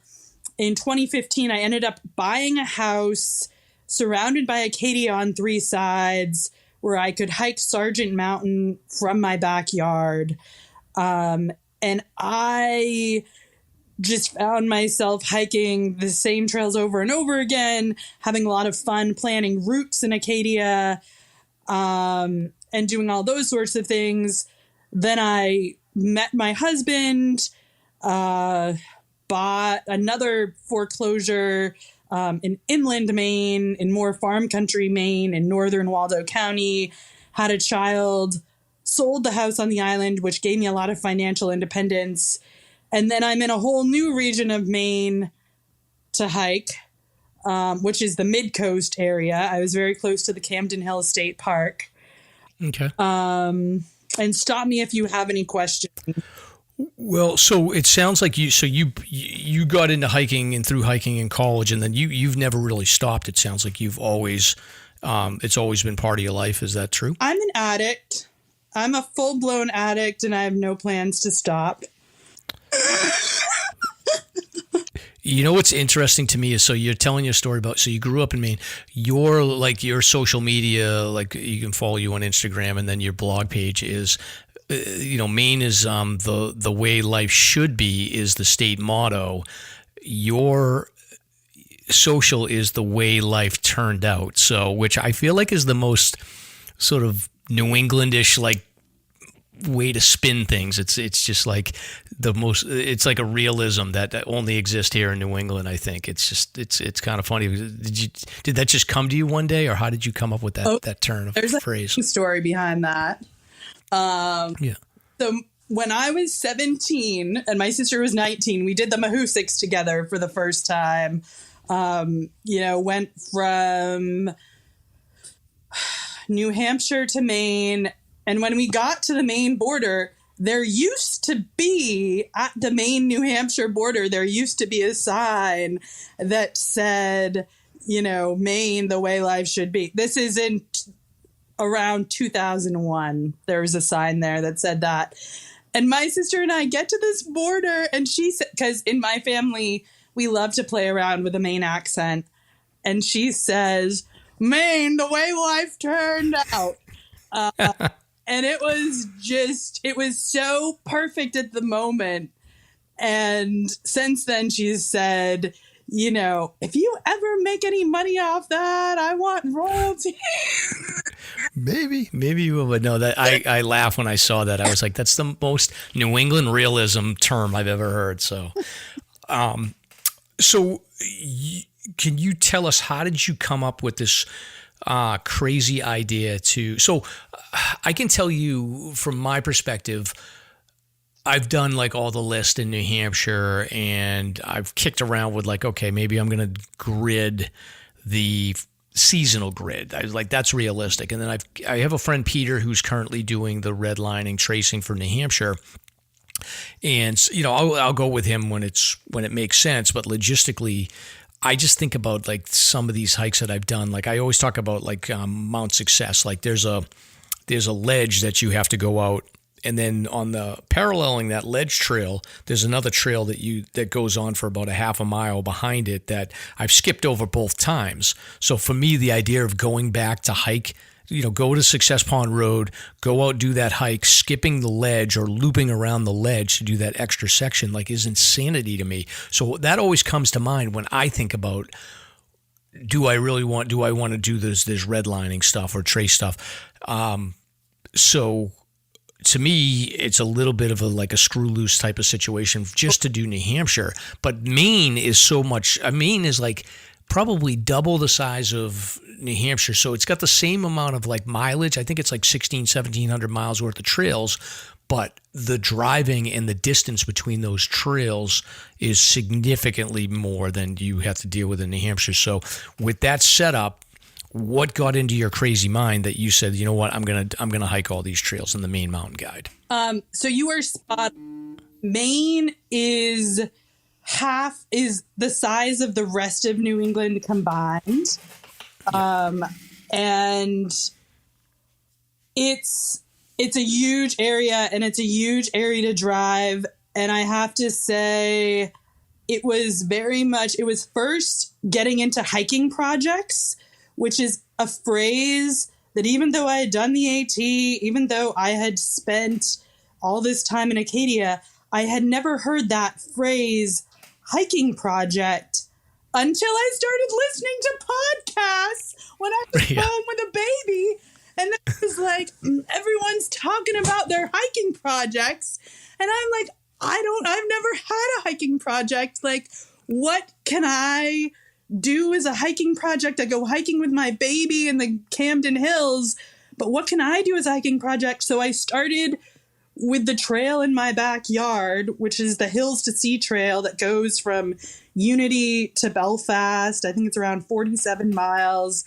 And I did a section of that like every Saturday morning in the spring of 2020. And then I did all the side trails off of that. And then I took my baby and we went down to Ragged Mountain that I had never climbed before. It's where the Camden Snow Bowl is, if you're a skier. But so my baby and I did all the trails on Ragged Mountain. And then it became, my next hiking project is going to be doing all the recommended hikes in the Maine Atlas and Gazetteer, which is that blue book they recommend you buy if you do the Hampshire Highest. Because it has, like, I'm sure New Hampshire has the same equivalent. It has all the back roads in it.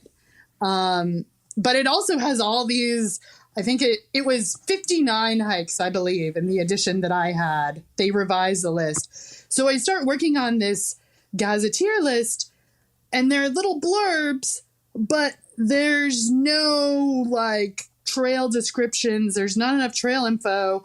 I'm asking on social media, you know, where do I go for more trail descriptions? And they all say, oh, you should get the Maine Mountain Guide.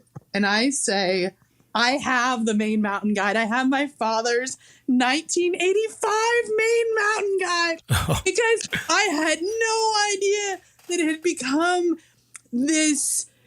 And gosh, I do have, let's see, how many pages is the 11th edition? The 11th edition was 588 pages compared to, how many was this? 85. Wow. Gosh. So anyway, yeah, so the 1985 edition was 301 pages. So anyway, I'm just blown away. I'm using the 11th edition not only to work on the Gazetteer hikes, but I had 2 Maine 4Ks that I needed to finish out of the 14 Maine 4Ks. I'm exploring all sorts of things in Baxter I'd never been to. I'm going up to Jackman, the Switzerland of Maine. I'm just going wild with this 11th edition. And that went on for a couple of years. And are you recording everything that you're doing? I'm just writing it in the margins of the guidebook because I don't know about spreadsheets. So you're just marking them off in the book. This is the 11th edition. Yeah, this is the 11th edition. So we get to the end of 2022, and I'm meeting characters like Dolores on the internet. As a spreadsheet, you know, like all these people on the internet have spreadsheets, and I'm like, and they're encouraging me, Amy, you know, you've hiked so much. You should get a spreadsheet. You should find out what percentage you're at. And I'm like, I don't have a computer. I don't have Excel. And my husband, you know, hooks me up with a laptop he found in a dumpster. And anyway, I fumble through this spreadsheet. I find out that I'm around 53%. And I'm like, oh, you know, I'm encouraged by that. Now, was the spreadsheet, so in New Hampshire, they have, you can download a spreadsheet that will calculate everything. Did they have the same thing in Maine? Yeah, there was an archived, there was a Maine Mountain redlining group that had been archived during the whole redlining controversy, I believe, and had the 11th edition spreadsheet. And so I got it from this archived Facebook group. And I felt encouraged by that, but I also, I knew the 12th edition was going to be coming out sometime in 2023. So it was like, do I really want to start the 11th edition if the 12th edition is about to come out? I don't have a high clearance vehicle. I just have my little Honda Fit. And even though I have hiked all over Maine, I have never hiked a guidebook. And so I am Googling, and there's I'm Googling how to hike the White Mountain guide because it's much more well established. Like there's a whole community. It's been done a lot. Exactly. But it really, the big learning curve for me was learning how to read a description, learning how to hike all the mentioned distances, learning how to hike the spur trails, even the, unmarked spur trails with a distance off of, there's one on like Red Rock Mountain. Were you a person that was very like attuned to, like I'm definitely like a person that's like spreadsheet, attention to detail, organization. Was that in your nature when you started this, or was that something you had to develop because of this? I was a list writer. I was not a list follower, but I was a list writer. I love writing lists and being organized. But I did not become more attuned to, I didn't start cooking to recipes until I was in my 30s. And I think once I learned how to cook following a recipe, it makes it easier to follow a description. Yeah, makes sense. That makes sense. So it's like, okay, let's do this step by step. But it was not in my nature to take every side trail. So essentially, once I realized I was going to have to spend a lot of time rereading the book, going back through, making a list of all the spur trails that I had missed. Did you just hit like a reset button on this? Did you just say like, all right, the 12th edition's coming out. I've hiked a bunch of places, but I don't know what I have and have not hit as far as spur trails. So I'm just going to start from zero, or did you already take into account the places that you knew you'd been?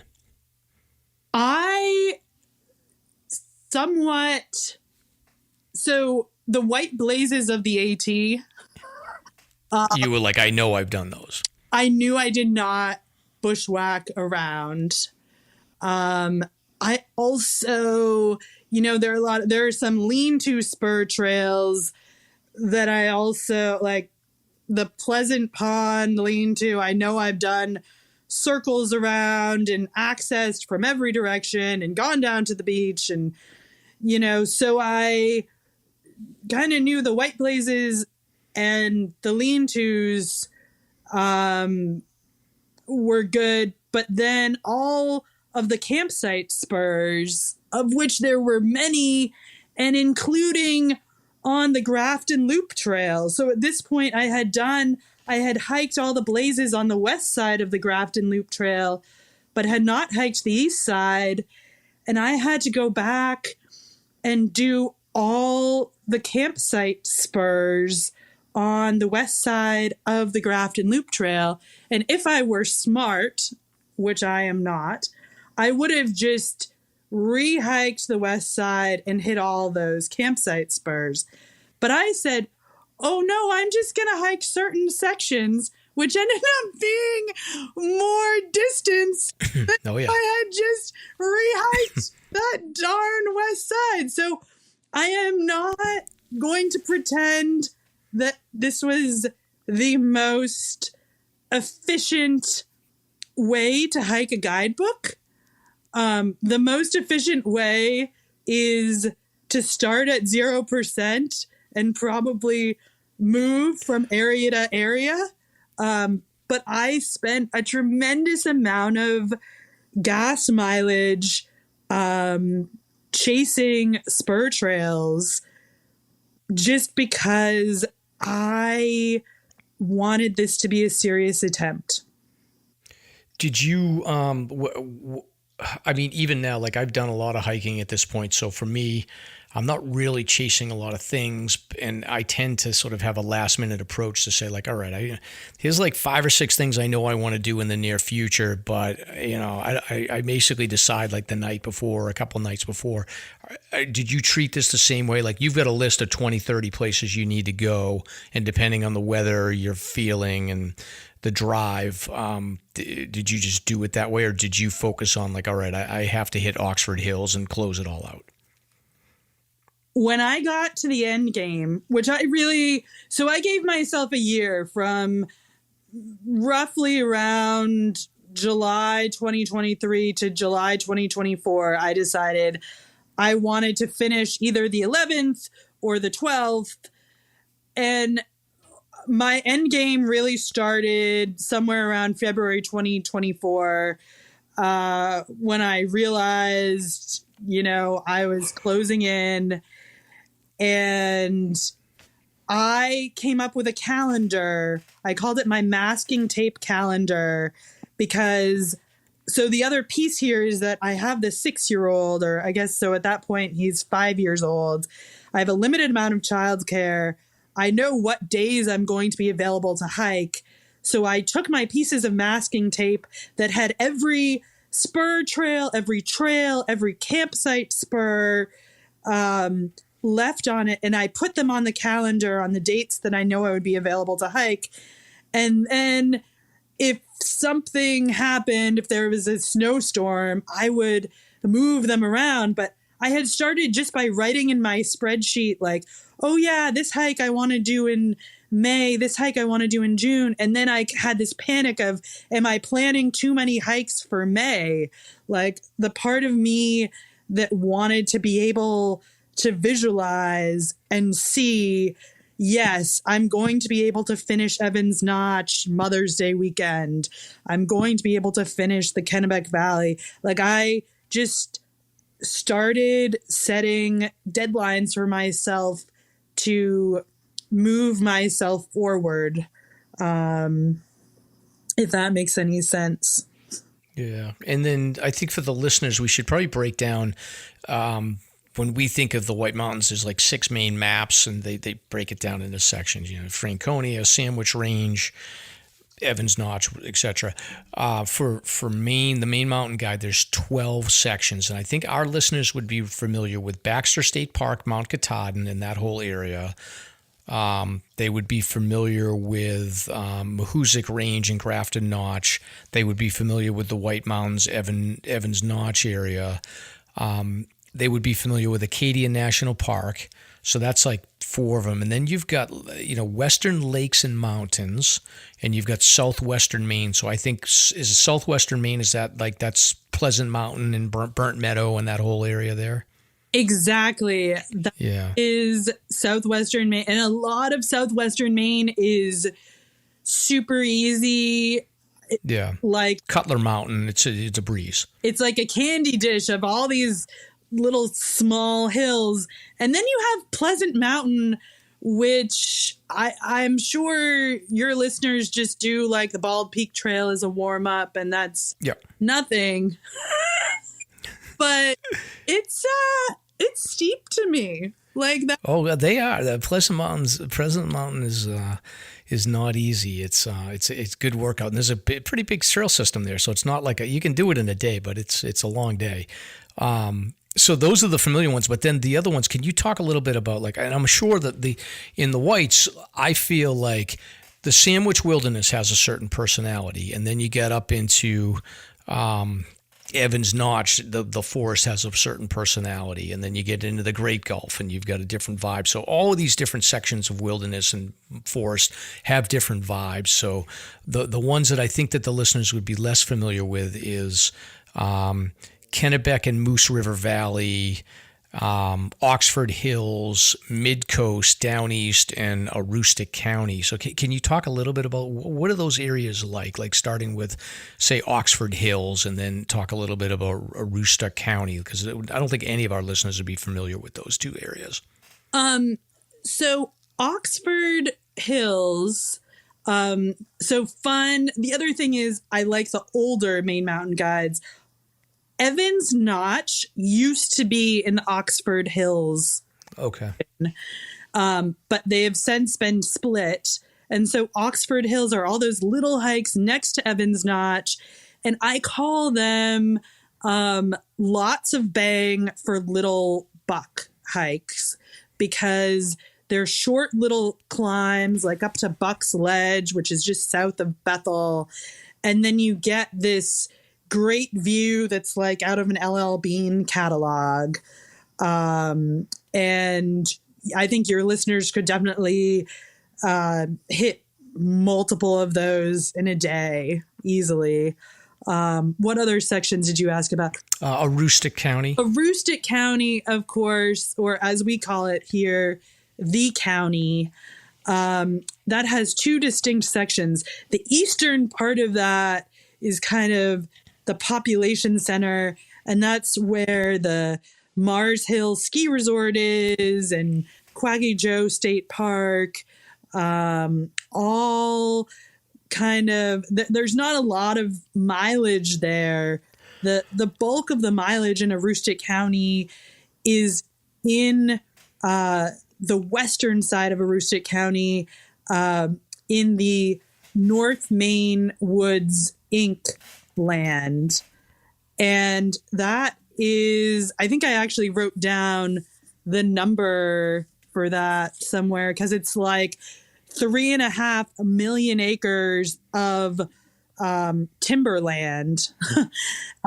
They also allow recreation on, any kind of recreation from hunting to snowmobiling. And there are some, so you have to pay to get in there. And then you also have to pay to camp in there. And there are some smaller fire tower hikes in there. But the big mileage grab in there is at Dabooley Public Lands. And this is a recreational hub in Aroostook County. There are 30 miles of trails, no elevation over 2,000 feet, but all these gorgeous little ponds. And then there are all these slides. I think Dabooley means tumble down, if I'm not. Okay. So there are all these gorgeous slides over the ponds. But the feature that really stood out to me that I was not expecting when I went in there, and I did all the mileage, is there are also these huge walls where you can actually see climbing hooks. Like rock climbers will go in there, and it's just, it can be really busy if you go in the middle of the summer, which is what I did the first time. But and you can see like the contour lines like around the ponds and stuff are like, they're just squeezed together. So it looks like there is a lot of climbing in that area. It's totally unexpected and wonderful. But I would recommend going in either spring or fall, because it can be really busy. But it's something that would be well paired with Northern Baxter State Park. Okay. If you were going to do both. Can you talk a little bit about, so you're, I don't know exactly where you're somewhere near Bangor, I think, is your area where you live. Or any of these require overnights, or were you doing all day hikes and getting home at night in most of your hikes? Because I have a child, I was trying to do them as day hikes. But like Aroostook County, I ended up taking 5 days to go up there just because it didn't make sense driving wise. I really wanted to get all that done. Some of the things in Baxter I did as backpacking trips. When I did a couple of backpacking trips into Russell Pond. I did a backpacking trip in the Scientific Forest Management area. I did a backpacking trip in Katahdin Woods and Waters National Monument, which it's actually in the Baxter section of the book, but the International Appalachian Trail runs through the monument. And so over 4th of July, my buddy and I did an overnight through there. And not only did the section of the IAT, but we also did this mountain in the monument called Lookout Mountain, which is these gorgeous ledges that are essentially on the boundary between the monument and Baxter. Mm-hmm. And it's one of the best views in the Maine Mountain Guide. Wow. So that's actually a good point, were you doing most of these hikes solo, or were you bringing friends with you a lot of the time? In remote places, I was bringing friends. I have some really great friends. Yeah, they're solid if they're being dragged around into the crazy backwoods of Maine. Well, I have a friend in Greenville who actually writes a guidebook for the Greenville area. His name is Chris Keene. He writes a guidebook called North Woods Walks. Okay. You can't find it on Amazon because you can only buy it like in the Greenville area. It's like one of these things. But he was revising his guidebook at the same time that I was trying to like get into Namakonta public lands.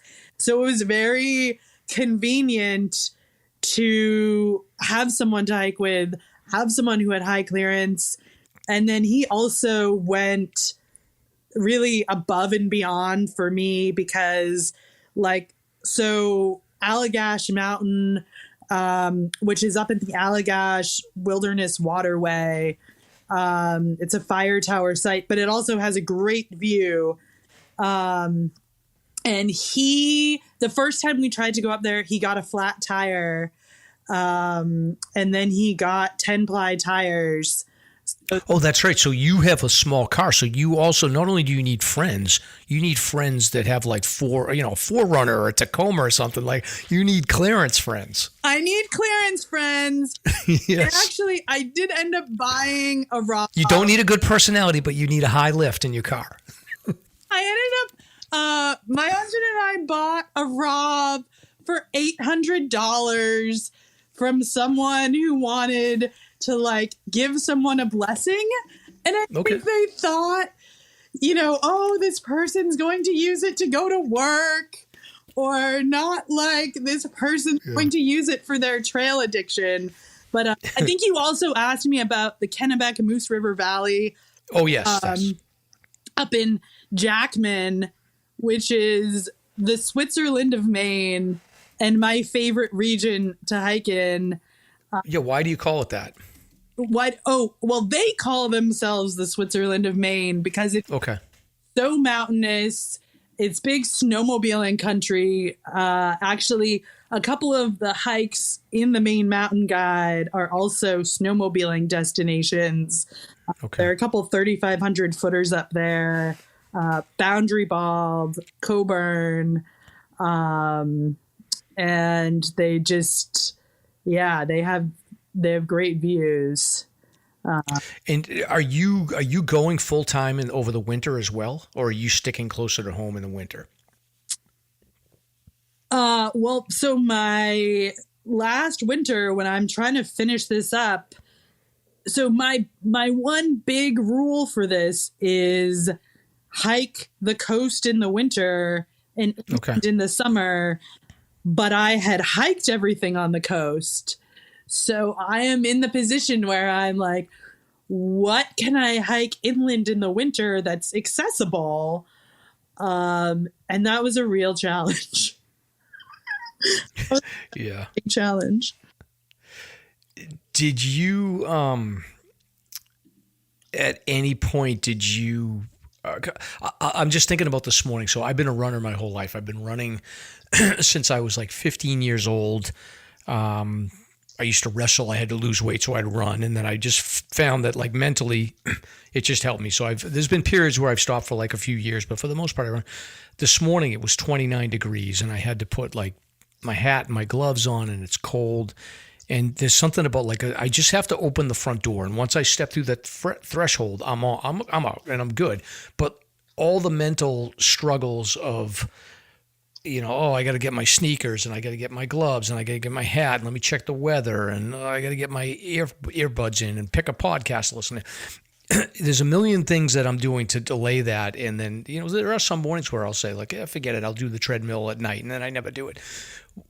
did you ever get to the point where you were struggling to get out, walk through that threshold and get out the door to do this? Like, did you have doubts? Oh, totally. That's why I needed to hike with people. And then especially towards the end, I needed to hike with really enthusiastic people. I had that same crazy 4th of July weekend, this is the wildest road trip I did during the whole Maine Mountain Guide. I did the backpacking trip in the monument. I went up to the Allagash waterway to do a paddle hike on Round Pond Mountain. And that was like and the water was really high and fast. And it was a challenge to paddle back. So much so that I had an encounter with a ranger. And that was all exhausting. But I had planned to meet a friend at the right trailhead so that I could do this hike I concocted called a Mahoosic Transect. The Mahoosic Transect is when you start at the Goose Eye Trailhead on the Success Pond Road, and then you hike up to the Goose Eye Summit and then down the right trail. And that involves, and there's an hour and a half of driving between these two trailheads. Yes. To say the least. After all the excitement of the previous days, I did not want to drive to Bethel. But I had my friend Chris, my lady friend Chris, who was like, "Oh, I'm sleeping at Frenchman's Hole the night before, and I'm not going to have cell service, and I'll see you at 6 o'clock in the morning." And it was an incredibly hot July day, and I just think I'm going to die. But she had so much energy.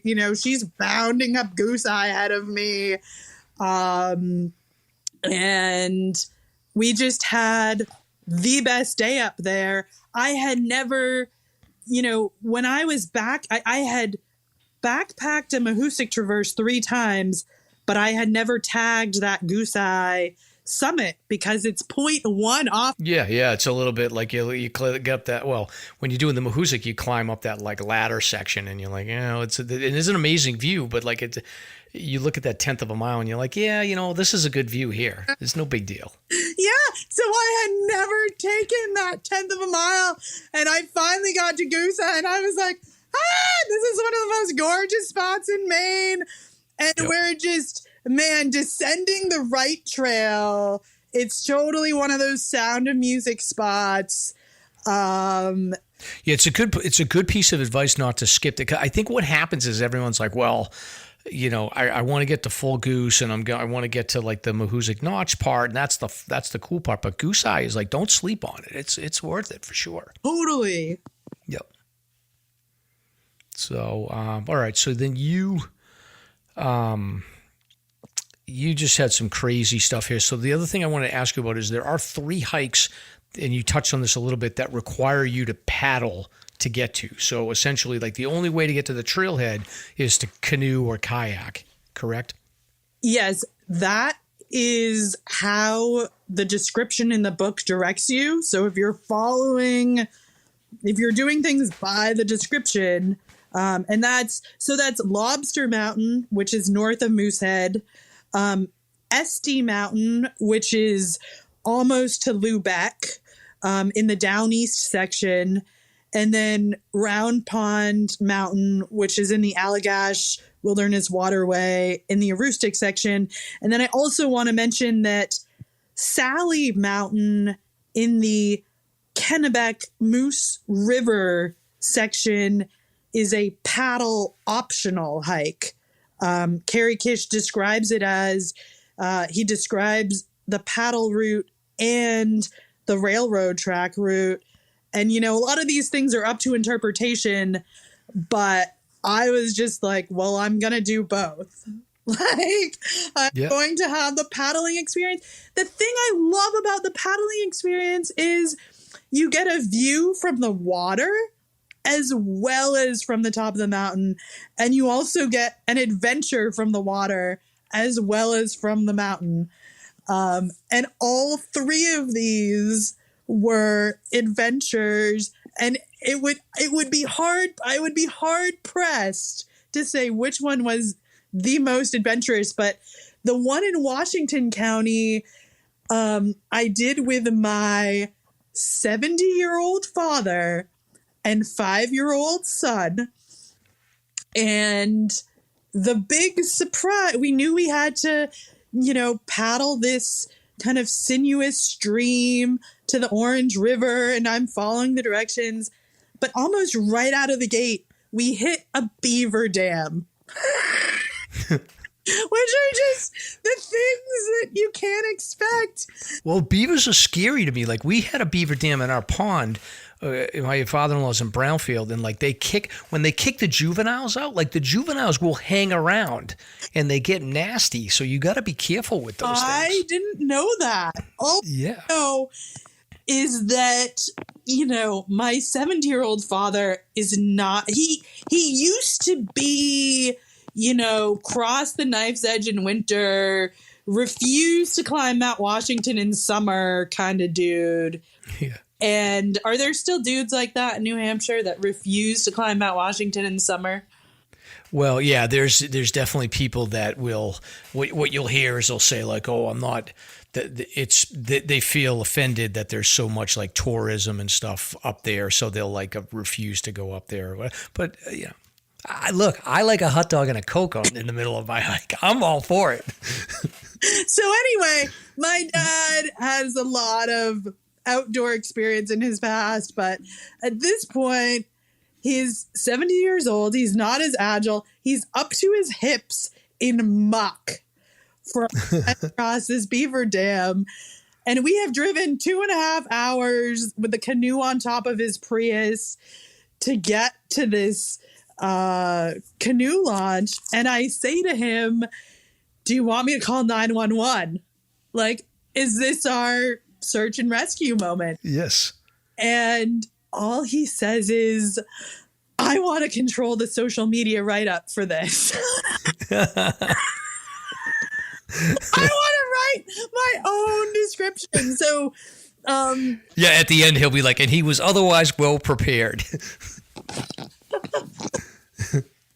But we, believe it or not, the unlikely threesome of us made it to the trailhead.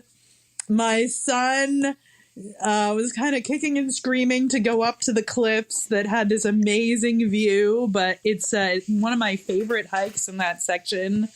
And sorry, I don't want to go on and on about beaver dams and then you're going to have to edit so much of this out. I'm sorry. No, we don't. We're good. This is one and done. This is great. So,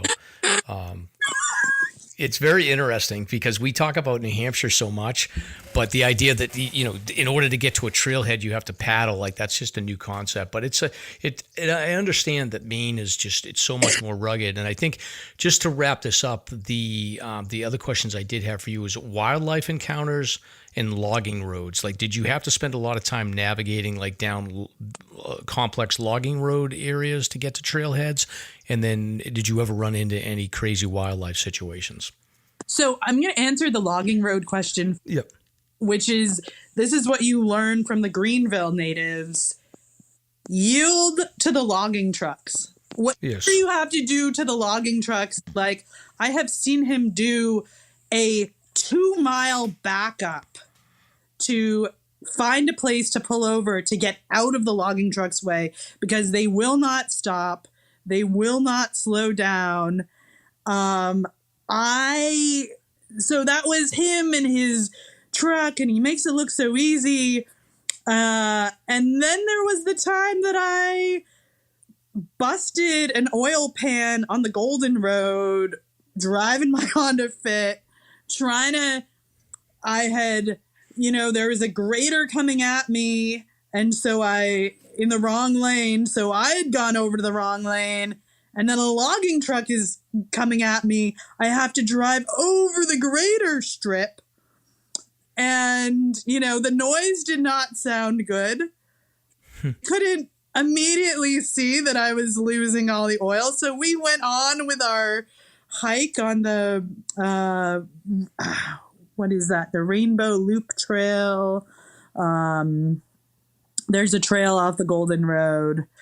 But anyway, we go on with our day, and then it wasn't until the end of the day that I realized, there are all these lights going on in the dash, and I'm like, I hope I make it to Millinocket because A, I don't have service, and B, will a tow truck even come out to the Golden Road?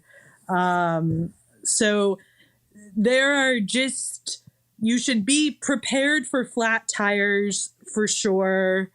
But you should also, there are a lot of people that when they're driving up in that North Maine Inc. land, they have these MERS radios. They're using the same radios as the logging trucks because there's no cell service for I don't even know how many miles. So that's what I have to say about logging roads. Moose, I don't know how many moose I've seen in my life. I have never seen a bear on trail in Maine. Huh. I've seen lots of bear scat. My wildest, and you're not going to believe this actually, if you have a family camp in Brownfield, my wildest wildlife encounter was actually in Hiram. Okay. I don't know if you've ever been to Mount Cutler. Oh yeah, I've run that all the time. It's got awesome little ledges that look right over the Hiram Center there. Yeah, it's great. I can't even. It took me. I hiked there like 4 times to get all the trails. Somebody went wild with the trails making in that section. Yeah, and there's also this. I don't know if you ever did the old Saco Ridge Trail. I don't know. I don't think so. No. But like the top, there's a new Saco Ridge Trail there, but it's supposed to be. It used to be like super sketchy, like sketchiest trail on there. And now just the top 100 feet or so are a mentioned distance in the book. And it took some doing to find that, to find where that started and find that 100 feet. But my wildlife encounter there was my first time that I tried to hike there. I was trying to do the Barnes Trail on New Year's Day, 2021. And I was not fazed by the fact that there was maybe like a dusting of snow, a little bit of ice. And I was like, oh, maybe I'm going to use my micro spikes. And the Barnes Trail, I think they've reblazed it since. But at the time, the blazes were kind of faded. I'm looking for the blazes in the boulders, and there's this small little mammal that dashes across the boulders in front of me, and I'm just like, what the heck was that? Was that a bobcat? And then up on the cliffs, there's this thrashing. There's the mama is up on the cliffs, brushing up against all these saplings and making a racket. And I don't know a lot about wildlife, but I do know don't get between a mama and a baby. Yeah. And I just I just make a beeline for the railroad tracks. I just gave up at that point. I don't know if you've ever had bobcat encounters in near Brownfield or in southwestern Maine. I haven't seen many, honestly. I hear them sometimes, but I haven't seen them. But yeah, I know they're around for sure.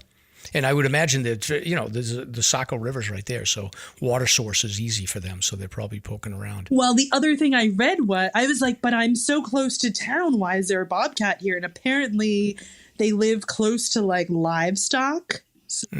Have chickens and things. But what other questions do you have for me?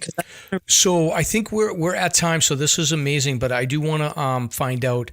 So are you giving any more talks where people can come check out and get more details about this project? The one that I have scheduled is in Augusta, Maine. Okay. At the Lithgow Library on March 31st at 6 p.m. I'm open to doing more talks, but I'm also, I work 40 hours a week to pay off my trail debt. I have a kid, so, Yeah, life is busy. Life is busy, but if something was really enticing, I would hear it. Hit you up. And then, so I'll include your blog on the show notes and then your Instagram.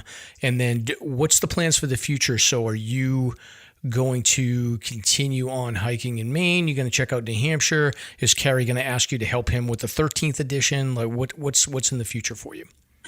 The future for me, if I'm going to commit to a project, I'm going to go full on. So I'm not committing to a project, but there are things that interest me, like doing I've done, sections of the Maine International Appalachian Trail. I'm interested in doing all of it. I also really, really love the New England 50 finest list. 20 Maine mountains on there. I just hiked one of them on Sunday. That was a bushwhack that I'm like absolutely in love with. Cannot believe I hadn't hiked before. And I would recommend to your listeners, if they're like, oh, that sounds like a lot of driving, I don't want to do the whole Maine Mountain Guide. I would recommend checking out where the Maine Mountain Guide and the 50 finest list overlap. Because those are some of my favorite hikes in the book. Baker, Boundary Bald, Moxie Mountain, which is this moonscape off of 201, once again in that Kennebec Moose River Valley section. I think your listeners would love Jackman. I think they would love the Switzerland of Maine if they ever. Yeah, it sounds amazing. And I it's so easy for me to just go up to my in-laws and just go like, all right, I'm going to hang around in, Brownfield and in Denmark and Hiram in that area. But I got to get north. I got to get farther north. It sounds like, based on what you're telling me, there's all kinds of gems out there. Yeah, for sure. Yeah. Awesome. Well, and then the last question I have for you is, are you the only one that's done this, or are there multiple people that have completed it so far? Because I feel like Kerry had said that he was like getting close, but that there wasn't many people that had ever done it except for you were pursuing it.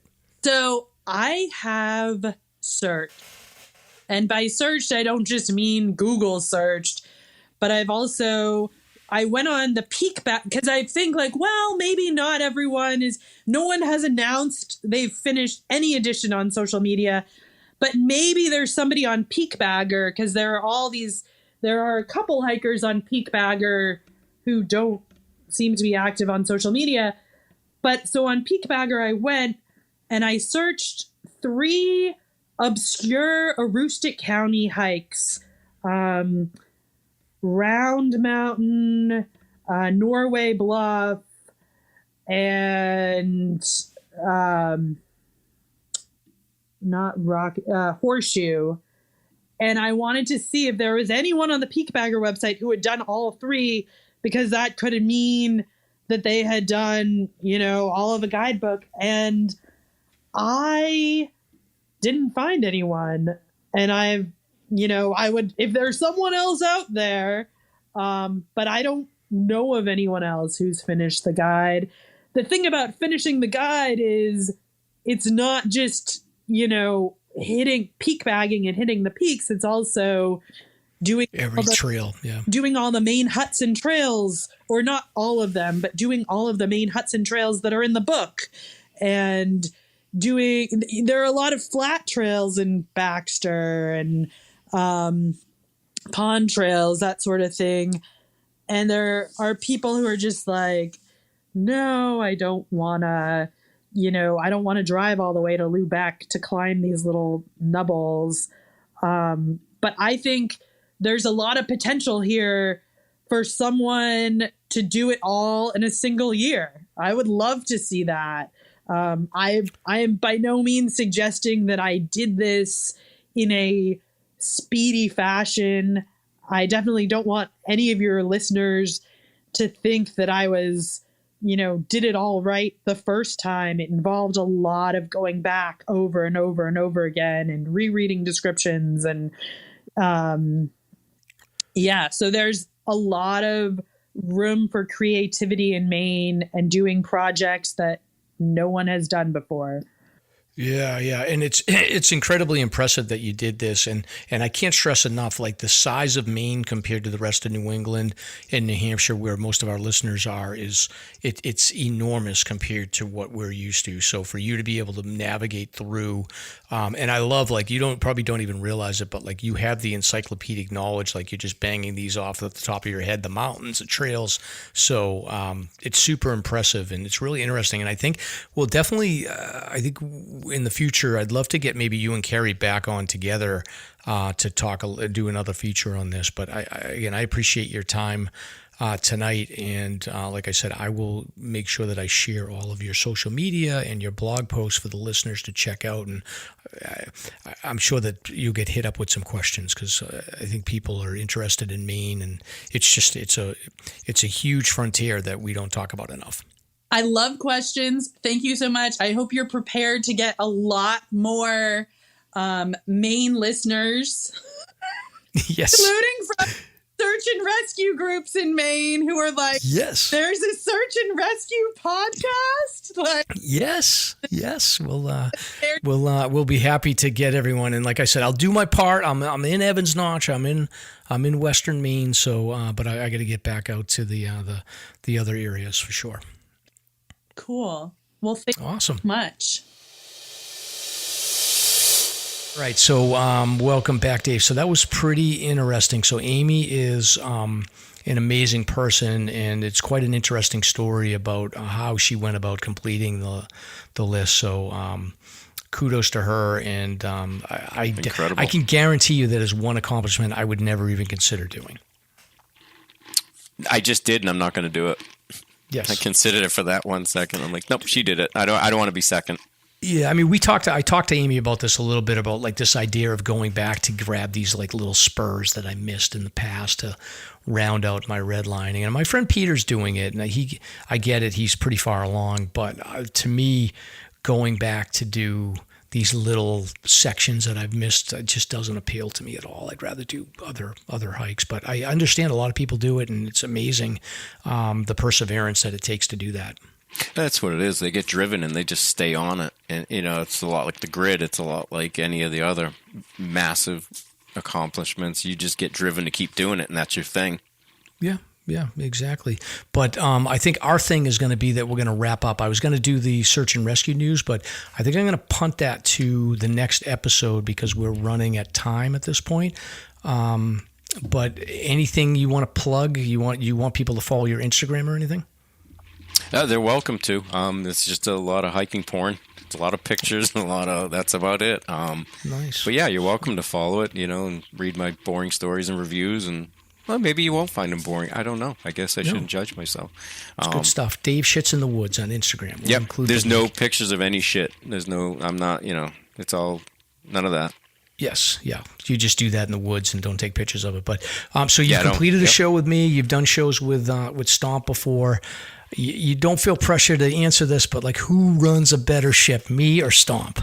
Yeah, it's tough because when I was with Stomp, it was like, there was 3 of us.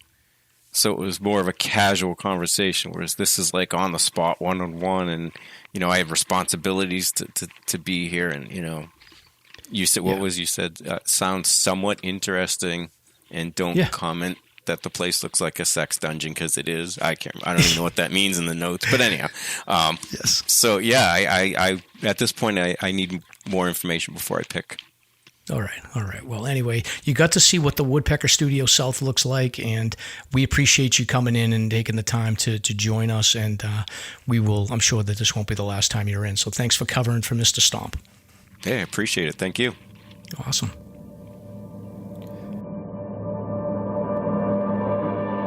Thank you for listening. If you enjoyed the show, you can subscribe on Apple Podcasts, Spotify, Podbean, YouTube, or wherever you listen to podcasts. If you want to learn more about the topics covered in today's show, please check out the show notes and safety information at SLASRPodcast.com. That's SLASR podcast.com. You can also follow the show on Facebook and Instagram. We hope you'll join us next week for another great show. Until then, on behalf of Mike and Stomp, get out there and crush some mega peaks. Now covered in scratches, blisters, and bug bites, Chris Staff wanted to complete his most challenging day hike ever. Fish and Game officers say the hiker from Florida activated an emergency beacon yesterday morning. He was hiking along the Appalachian Trail when the weather started to get worse. Officials say the snow was piled up to 3 feet in some spots, and there was a wind chill of -1 degree. And there's 3 words to describe this race. Do we all know what they are? Only one help! Lieutenant James Nealon, New Hampshire Fish and Game. Lieutenant, thanks for being with us today. Thanks for having me. What are some of the most common mistakes you see people make when they're heading out on the trails to hike here in New Hampshire? It seems to me the most common is being unprepared, and I think if they just simply visited hikesafe.com and got a list of the 10 essential items and had those in their packs, they probably would have no need to ever call us at all.